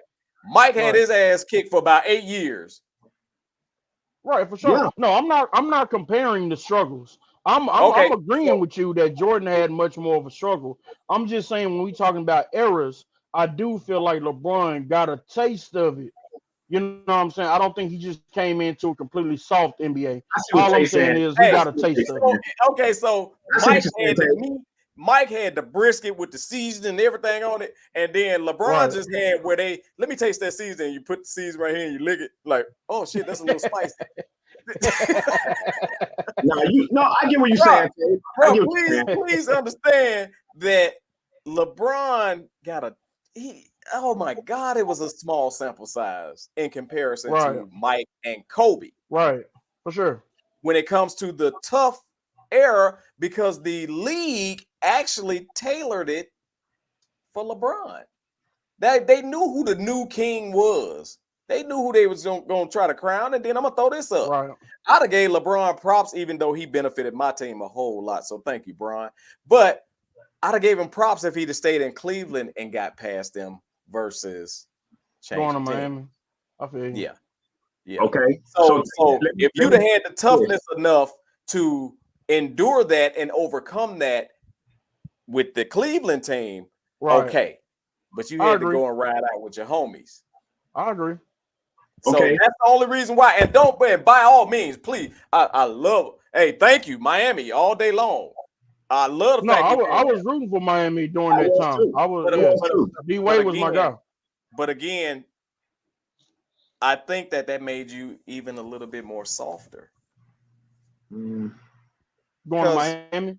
Yeah, because now you took a whole year with you and Dwayne trying to figure out who was the captain of the team versus you're the alpha. You should have stepped in there as the alpha from the jump. No, I see what you're saying. I see what you're saying. Alpha is an alpha no matter what land they go to. No, but I think D-Wade was an alpha too. I just think that LeBron was the better player. I just think he was a better player. Yeah. So you step aside for the better player. You know what I'm saying? Understand what I'm saying here. A GOAT ain't gonna delegate to no damn body in no season, no 1 year, no nothing. Right. If Kobe would have went to Miami, do you think him and Dwayne would have been having a situation as far as who's the man? Probably not, because that's not his personality. That's what I'm telling you, BGZ. That's the reason why I can't put LeBron. You can have a GOAT that don't have a dominant personality. Bruh, that's the reason why in this game of basketball, that you gotta have that toughness. That's the reason why I cannot give LeBron the GOAT. No, I never give him the GOAT. But here's the thing, hold on. That championship that he won against Golden State when he went back to Cleveland, that may be one of the single best championships from the team, how it was constructed, to the team that they beat. That's why I think, and I'm not going to give him that, but that's why I think at that point, I had to put him above Kobe because I don't think that Kobe could have went to that team and did that. Nope, because of how he plays. All No, right. he's So right. I agree with that. I agree with that. I'm glad you do. Being the I distributor. don't. See, I told y'all this was gonna be spicy. I don't agree with that shit. Let me tell you the reason why. Being the type of player, no, BGZ has a valid point because the type of player that LeBron is, the type of player that LeBron is, meaning the distributor, the defense, the person that can score in different facets of the game. Kobe, we know Kobe gonna take the ball and just go to the hole, shoot some jumpers, and that's cool. But the type of team Cleveland was, they're not coming back on Golden State if it's not just LeBron and LeBron only. Now, this is what I'm giving him. I'm saying that I don't even think Jordan with that Cleveland team is doing what he did against Golden State. I have to give him that. Let me in. Let me in. How dare this man with the biggest Dallas symbol on his hat disrespect Kyrie Irving? How dare y'all? How dare y'all? I'm not disrespecting Kyrie. This man had Kyrie Irving on his team. One of the most, God dog, man, I'm going to say, especially for his height, one of the most explosive scorers in the league then and today. Best handles in the league then and today. What else?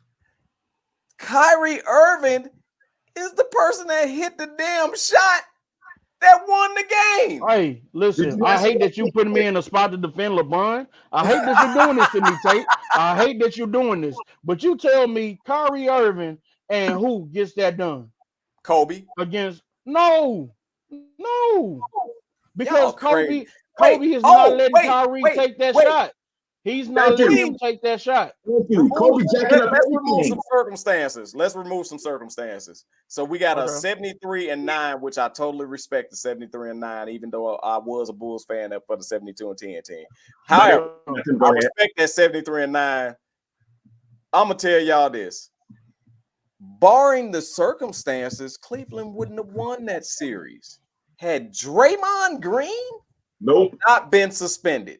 Nope, I don't agree. Had Steph Curry not got thrown out the game for throwing his damn mouthpiece. All that kind of shit was happening. I do remember Draymond though. I do remember. Oh yeah, Steph Curry. LeBron ran over Steph Curry like a little kid that he is. And they called a foul on Steph, and Steph got up and whipped his mouthpiece that hit it. I think it hit a fan or something like that. And he got thrown out the game. It was too many circumstances where it wasn't really a head-up battle. It was too many circumstances. I don't know. Them ifs, man, we can do that with every series. LeBron. This is where I would have gave probably the GOAT status to LeBron. Had he beat the Golden State team that had Kevin Durant. That's impossible, man. Nobody is doing that. What?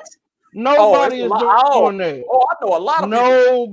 Nobody. And I hate that you having me defend LeBron right now. But nobody is beating that Golden State team. KD little thin ass and threw him in the fourth row. Nobody is beating that. You talking about Steph Curry. You talking about Klay Thompson. You talking about Kevin Durant. All healthy. All three of the best shooters that ever played. They have down low. No one is beating Draymond them. undersized. It don't matter. And Looney? It don't matter. And it don't matter. Did they have Looney? Was it Looney that was down there with him? I'm sure it was. No. Didn't they have some Andrew Bogut years? That wasn't one of them years? The Bogut years were the first championships. I thought. Okay. I thought. It could be. I gotta look. I don't know, but that was one of the best championships I ever seen. You got to give the man props off that. Kobe wouldn't have been able to do that. It might have been the Bogut years because they had the other guy. Because I remember him taking the final shot that didn't hit. Who was that dude? The dude that he played with Sacramento. I can't think of his name. You're talking about DeMarcus. No, not DeMarcus. Oh, what's the dude name? I think he played with Dallas too. You talking about I feel like I know who you're talking about when you say I can't call his name off the top of my head. Only thing I'm gonna say is y'all crazy as hell if y'all think that Golden State team is doing anything with Kobe. Man, I think you're going a little too. Nah, bro. Kobe on the Cavs. Yeah, right. Kobe on the Cavs. I'll take that with Kyrie and Nah. Andy Varejao and they had Andrew Bogut. As many games as he won, he lost them a lot of games too by being selfish. Oh, Kobe. But he won a hell of a lot of them too. He won a hell of a lot of games. But what I'm saying, when you look at the teams that he won championships on, those was a lot of well put together teams with big men. Bruh, Kobe wouldn't have been selfish with Kyrie. Every team Kobe had a solid, shooting, dominant big man. LeBron never had that. Kobe wouldn't never had that. Kobe wouldn't have been selfish with Kyrie. You think Kobe is letting Kyrie take the same shot that he took to win the game against the Warriors? Absolutely. Take you crazy, man. You crazy for that one, man. No. In their last championship, No. In their last championship, who did Kobe pass the ball to that hit the three-pointer? Ron Artest. So you mean to tell me Kobe gonna trust Ron Artest but not trust Kyrie Irving? Bill Jackson probably told him that's the only way. Listen, man. Listen. He used to call Kobe about stages. You are right about stages in Kobe's career. Maybe I'm thinking about the 81-point Kobe. Maybe you're right. But by the same token, I don't think that Kobe and Kyrie is a combination that comes back from down 3 games against the Golden State Warriors. I think LeBron had to be the player he was, and I think that was in combination with Kyrie to give you the combination to be able to give you points from Kyrie and everything else, including points with LeBron James. That's what I truly think. You are right about there were some circumstances on the Warriors' end that aided in them coming back. I agree with you, but you can only control what you can control. LeBron didn't throw Draymond Green out. He didn't tell Draymond Green to call him a bitch. He didn't tell him none of that. So that was his fault. So they did the best with what they had, and the best for what they had is pretty damn good. The first team to do that, I think, right? Come down for 3 games. First team to do that. Mr. Black, let me ask you this question though. First of all, I think that Kobe and Kyrie is a way more mentally stronger connection than LeBron. I'm sorry. That's Styles just my make thought. fights. And you're right. You're absolutely right about that. And I'm gonna say that had Andre Iguodala dunked the ball or did a reverse layup, we wouldn't even be talking about this. But that's what makes it so great. Kobe wouldn't have blocked that shot. We wouldn't even. And I'm gonna give that to you. It depends on what stage Kobe you're. No, ain't now Kobe finna do that. Tate, stop. It depends on what stage Kobe. Mr. Black, can you talk some sense into your boy? No, bro, you tripping. As Kobe at no stage was jumping up blocking shots like that. Thank you. He would defend you on the court. But tell me who knows Kobe for jumping up and blocking shots? Nobody. No one. Pull up no video. I can't think of one moment Kobe jumping up and blocking a shot. I seen some from D Wade. I seen from LeBron. I seen some from people like that had that athletic ability. But Kobe got you on the floor, on the perimeter. He's not jumping up doing that what LeBron did on Andre Iguodala. I disagree. And Andre, champion Iguodala, dunked the damn ball or did a reverse layup, we wouldn't even be talking about this. Okay. We wouldn't even be talking about it. All right. Phenomenal play by LeBron. Phenomenal play. Okay, but if you go with that what if solution, if KD never pulled that weak ass shit and went to the Warriors, don't LeBron have more rings right now in that same breath? Because Cleveland was getting to the finals regardless. Wait. Can I ask you a question? What was it again? The weak ass move. That weak ass move. And I'm sorry. I have respect for KD as a talent. But when he said, I'm going to the Golden State Warriors to join Steph I was a little disappointed. And Draymond Green, I was like, what? Out of all those places you could have went, Boston at the time, or anywhere else that maybe needed a talent like him to get to the finals, and you go somewhere where they don't even need you. Come on, man. Were you just It already is. pointed out Are we putting that they were called away? Speaking of, did they just automatically boost KD to a LeBron status versus KD earning it? Because think about this. They did. Think about this. I agree. Think about this. What did KD do before he got with Golden State? Lost with Russell Westbrook. Much of just existed with, he was a competitor, whatever. He did have a finals appearance. Finals appearance and got smacked. They got spanked. Now, post Golden State, what has KD done? Not shit. So how do we put him up there with LeBron?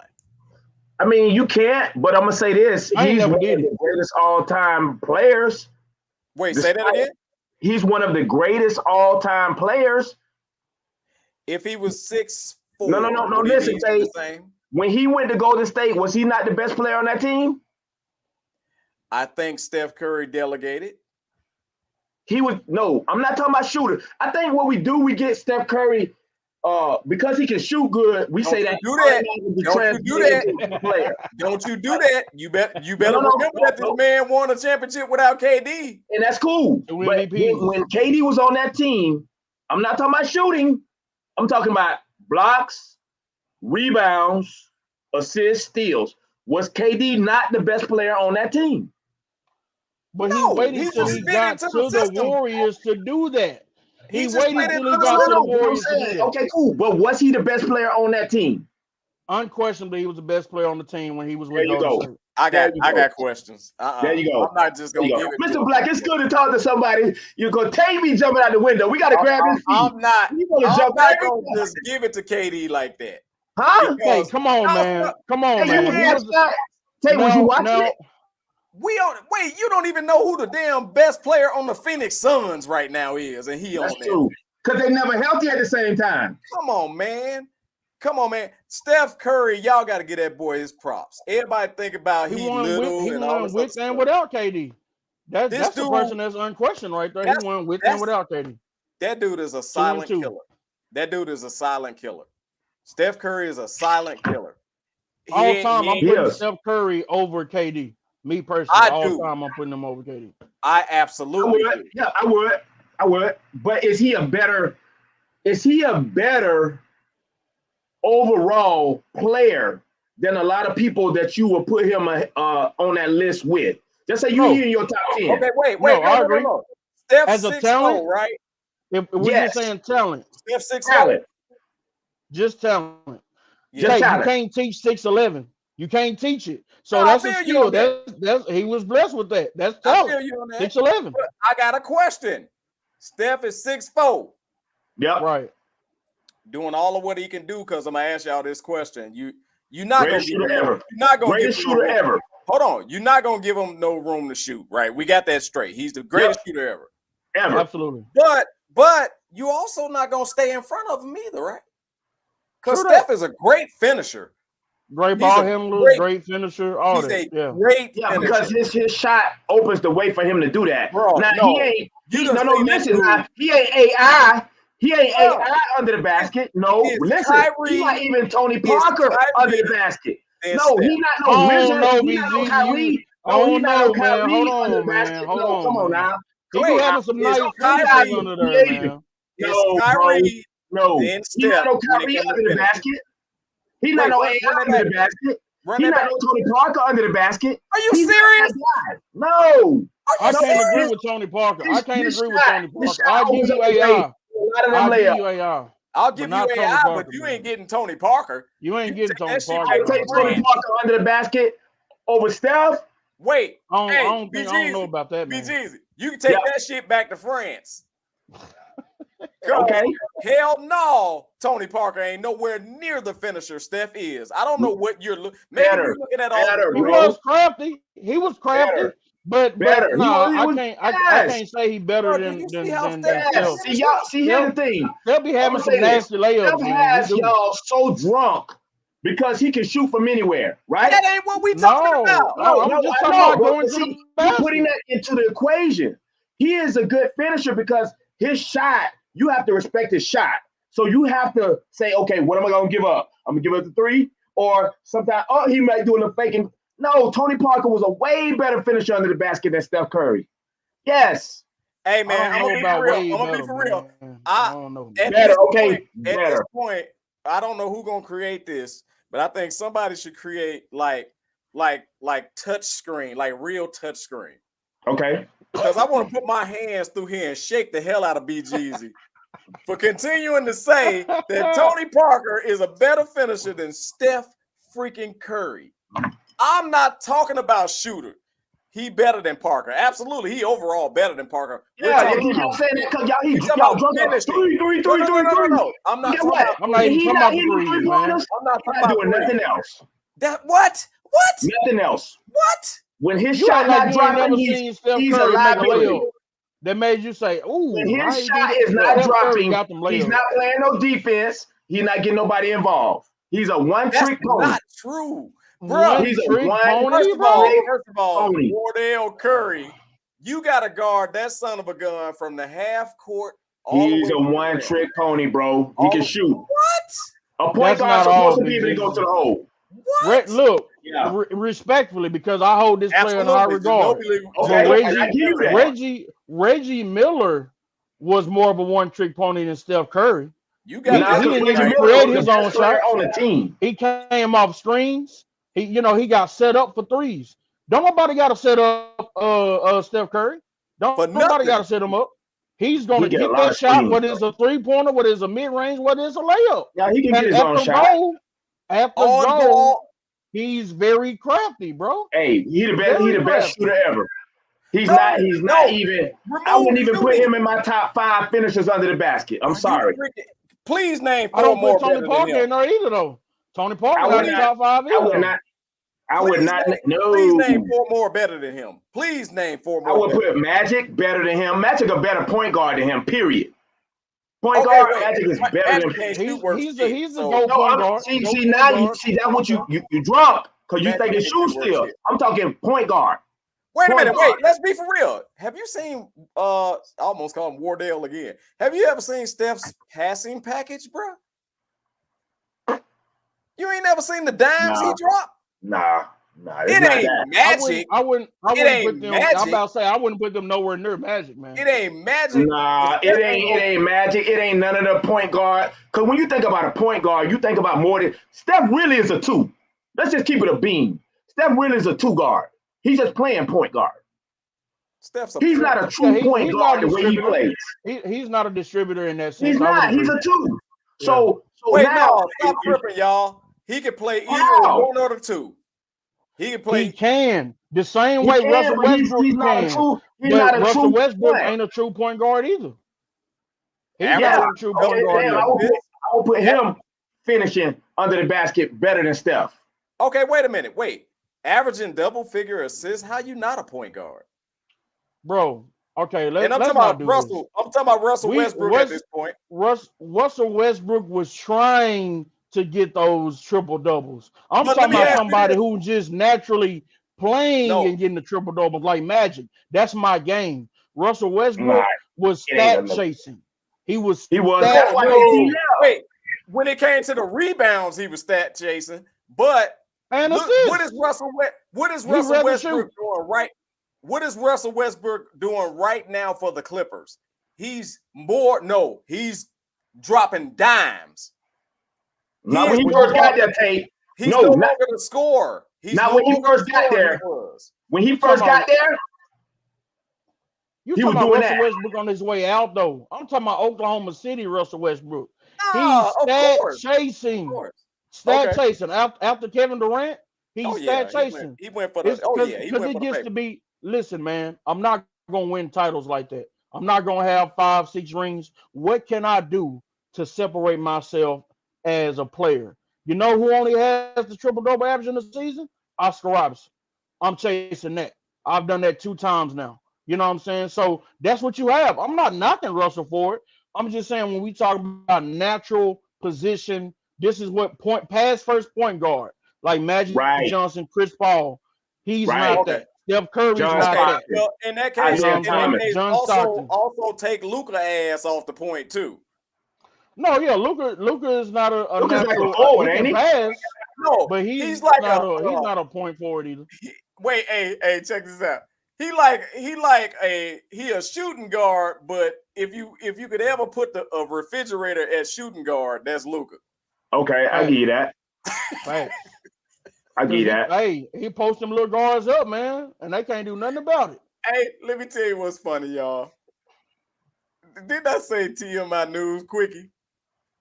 Yeah, this was the longest segment.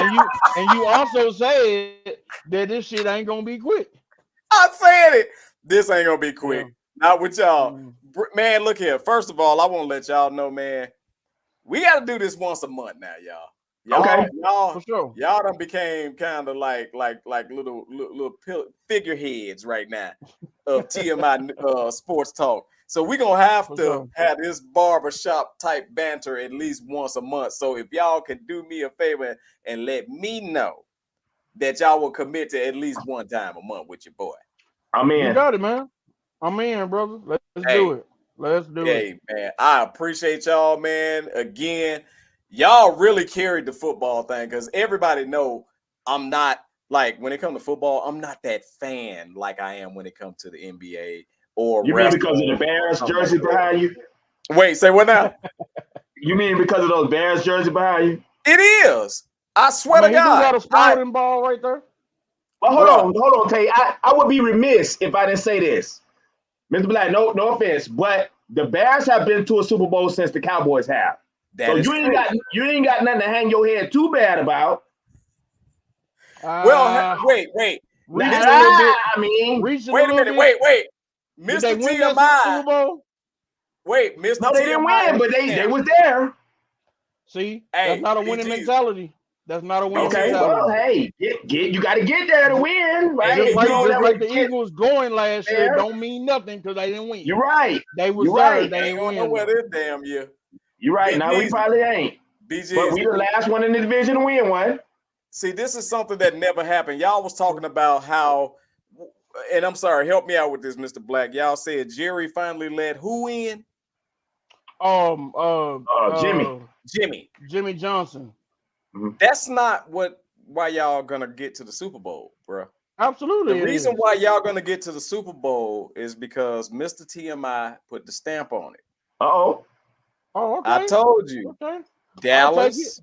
I'm not gonna say they're gonna win it because I'm going here, but I'm putting a stamp to say Dallas gonna get to the Super Bowl. I'm gonna say this before we wrap. One quick thing, bro. Handle your business. But you gotta understand that Jimmy Johnson, in my opinion, I know they're gonna say Tom Landry, the old heads and all that, but in my opinion, Jimmy Johnson is the greatest coach in Dallas Cowboys history. And what he did in the time frame and with the teams he had, very easily could have won 3 in a row had it not been for Jerry firing him after the second Super Bowl. So I'm saying when you had that kind of Super Bowl? Personal problems, they had a tumultuous relationship. Jimmy Johnson and Jerry Jones were teammates in Arkansas on the football team. So they had that relationship. And apparently Jimmy Johnson would embarrass Jerry Jones. He wouldn't give him the kind of accolade and respect that Jerry Jones wanted for being the owner that won the Super Bowl. Because everybody know it was Jimmy Johnson that was the engine behind that. He coached the players. He's the one to tell you what players to get. You know what I'm saying? So he's responsible for these back-to-back Super Bowls. So when Jerry won that Super Bowl without him with Barry Switzer, he was elated. I feel like he sold his soul for the shit. That's how much he wanted to win the Super Bowl without Jimmy Johnson. And because he had that kind of negativity going around the franchise, when you fired the best coach we ever had after winning the Super Bowl, not losing, not a 4-12 season, you held on to Jason Garrett after all them trash ass seasons, but you fired the one who actually won the Super Bowl after he won it. That's bad juju, man. So the fact that he actually did right by that man and put him where he rightfully deserved to be in the Ring of Honor, that was something that we love to see as Cowboy fan base. We supposed to be ending, but it's Mr. Black fault. I got a question. Jimmy and Jerry are about 162 years old. Facts. And that man fired a Super Bowl winning coach over some school shit. Facts. Control. Because he didn't get along with him. That's it. It wasn't for performance. It wasn't for performance. You ask anybody in Dallas. I was a kid at the time. Ask anybody, maybe around your age or whatever in Dallas at the time, they'll tell you that was some petty school shit that he fired him over. It wasn't performance. Mr. That's Black. what you fire a head coach over is performance. You have a Super Bowl winning team, but you're underperforming. He had just won the bitch, and you fired him. Come on, man. Wait, you so gotta bring. you know, I got a simple mind. So I gotta digest this. So it was a kid in class that we didn't get along, so I used to kick the shit out of. Right. We grow up and become adults, and this summer gun just so happened to be the owner of the company I work for. Right. And because I used to kick his ass in school, he get me fired. That's hard. No, I'm gonna say, Tate, that is more so of I'm the owner, right? I'm the one that hired you. As my ego, I'm talking about because we know Jerry has the ego. He's the president. Yes. He's the GM. He's the owner. He's the one that has a radio show every goddamn week talking about the team. He's the only owner that has a press conference with the media after the game. So we know there's an ego there. So because of your ego, you want most of the credit when it comes to winning the Super Bowl. Well, with Jimmy Johnson here, who, don't forget, coming off championship with Miami and another appearance that they should have won but didn't, we got him coming in. He turned the football team around. And instead of everybody saying Jerry Jones is responsible for this turnaround, it's Jimmy Johnson. And you add that with the fact that you embarrassing me in front of my team, my staff, or whoever, you're not treating me with the respect, my ego is telling me you got to go. Not that, hey, man, don't fuck this up because y'all can win another Super Bowl or however many ever with this current team, because we still got young Emmett, we still got young Troy, we still got young Mike Irvin, we still got all them in primes. Don't fuck that up. Let's see how much we can get out of this. You say, nah, because this team's so good, I can find me another coach that can win a Super Bowl. I'm going to be the reason. So that's more the reason why I feel like that is ego, is pride. And that has kept us from being a great organization since that time frame, because Jimmy Johnson had a hold of the team. They're not bypassing Jimmy Johnson to go talk to Jerry Jones about anything, policies or anything he's talking about. Since then, man, players say, fuck the head coach. I'm going to talk to Jerry about this shit, man. Straight to Jerry. And that's why we got thing, these vanilla-ass white coaches who are puppets, who is going to do whatever he say. That's why we've only had that, besides Bill Parcells. And you see that didn't work too long. Got us to the playoffs. Speaking of wanting the attention, and you're so right. I remember the Bill Parcells stuff. And I just personally, as a fan, I get sick and tired of every time the Cowboys score a touchdown, they show Jerry Jones. I hate it too. It was kind of my issue with the Mavericks as well. It was too much attention being shown on the owners. And I'm like, what other teams where you even know the owners' names like that? The only reason we know Robert Kraft's name, bro, is because they won so many Super Bowls in a short amount of time. So he kept walking up to the podium, accepting the trophy when they won. Right. I don't know who's the owner of who else won the Super Bowl. I think I know the dude named in Philly, but I can't tell you what he looked like. Just off the top of my head. I'm a fan. You know, right? But you were a fan. I'm just saying. Shit, I can't tell you the Bears owner. I ain't gonna lie. I can't tell you the guy who won with the Chiefs. They won too. And if the owner was walking on the street today, I wouldn't even know who he was. You know what I'm saying? But us who ain't won no damn Super Bowl in 30-some years, everybody in America know what Jerry Jones looked like. Everybody. Because he's bigger than the team. He's bigger than the team. Absolutely. As he sees it. And that's the reason why we've been struggling so bad to get to a position so we might get back to the Super Bowl. Because when you got a man who doesn't want to delegate important roles like a GM and president roles to football people who actually know what the fuck they talking about, you're going to struggle a little bit as a franchise. Right. Well, that's our gift and y'all curse. Facts. Well, we're gonna end on that note. So basically, we're ending on Jerry Jones ain't shit. No, I'm just playing. I can't stand his ass, but I got to deal with him. I got to deal with him. But remember the 1 year, and I'm not gonna start a whole nother conversation. But remember the 1 year. It's almost like the NBA told Mark Cuban, if you shut up, we'll let y'all win." Right. That was that 1 year that Mark Cuban literally sat the hell down and shut up. I think that's what he broke Jerry up the team Jones, right after that. And he broke up the team right after that. Sit the hell down. First of all, I'm tired. Y'all, he scared me. I'm tired of every time I watch a Cowboy game, I feel like I'm in a scary movie. He look like Jeepers Creepers. Man. So if they can stop flashing the camera on Jerry, maybe I'll watch the damn Cowboys. No, I'm just saying. But that's never gonna happen. Pick. Never gonna happen. I know. That's my pick. Hey, y'all are the bomb.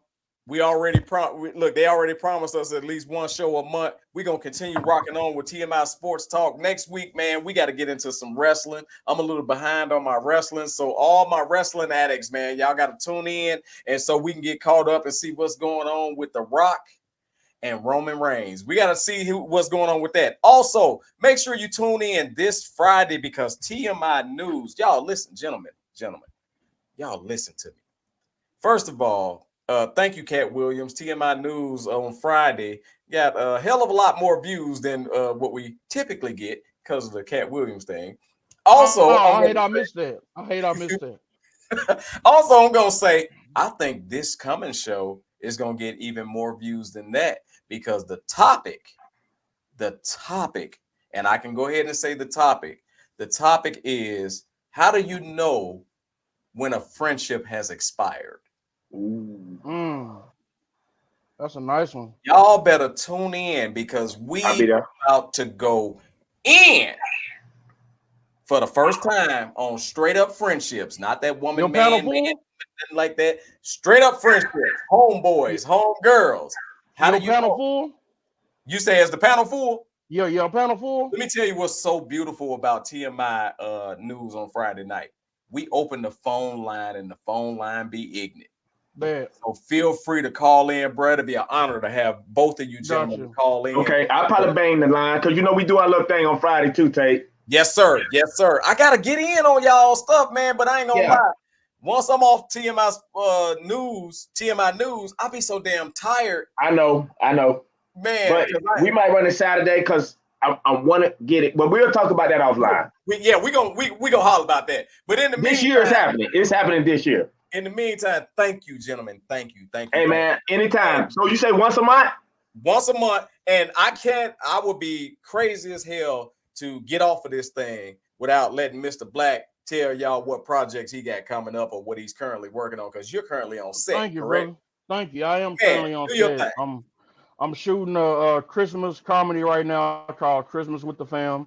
That'll be out this holiday season because we in 2024 now. So look out for that, man. We got a great cast.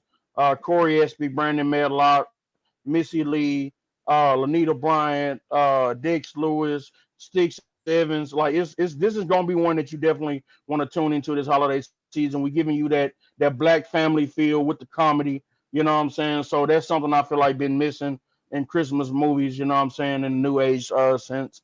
Of course, we still got Mojo Savage that is out right now on Tubi. Please check it out if you're a hip hop head. That's gonna be a treat for you. And my first film, The Drop Spot, which is also a comedy, that is on Peacock and Tubi. So please, go check that out. We coming with the film. So shout out to Dallas film industry. Man, thank you again for those. Look, let me tell you something. First of all, this brother been in film for quite some time, but it seemed like, man, you just came out of the blue with a big bang. And ever since then, man, you've been throwing that fire out there. So continue to do your man. Appreciate that, bro. I'm looking forward to. I can promote what I'm doing a little bit. On January 26th, make sure that you buy your tickets for the premiere of DeMarcus Bailey's Creep. I am your host that evening. And I plan on bringing a bunch of energy to the building. So y'all make sure that y'all get y'all tickets, man. In the meantime, between time, I got to get some rest. These gentlemen got to get some rest as well. So, hey, y'all, we are out of here. We did our thing. TMI Sports Talk. We'll holler. Yes, sir.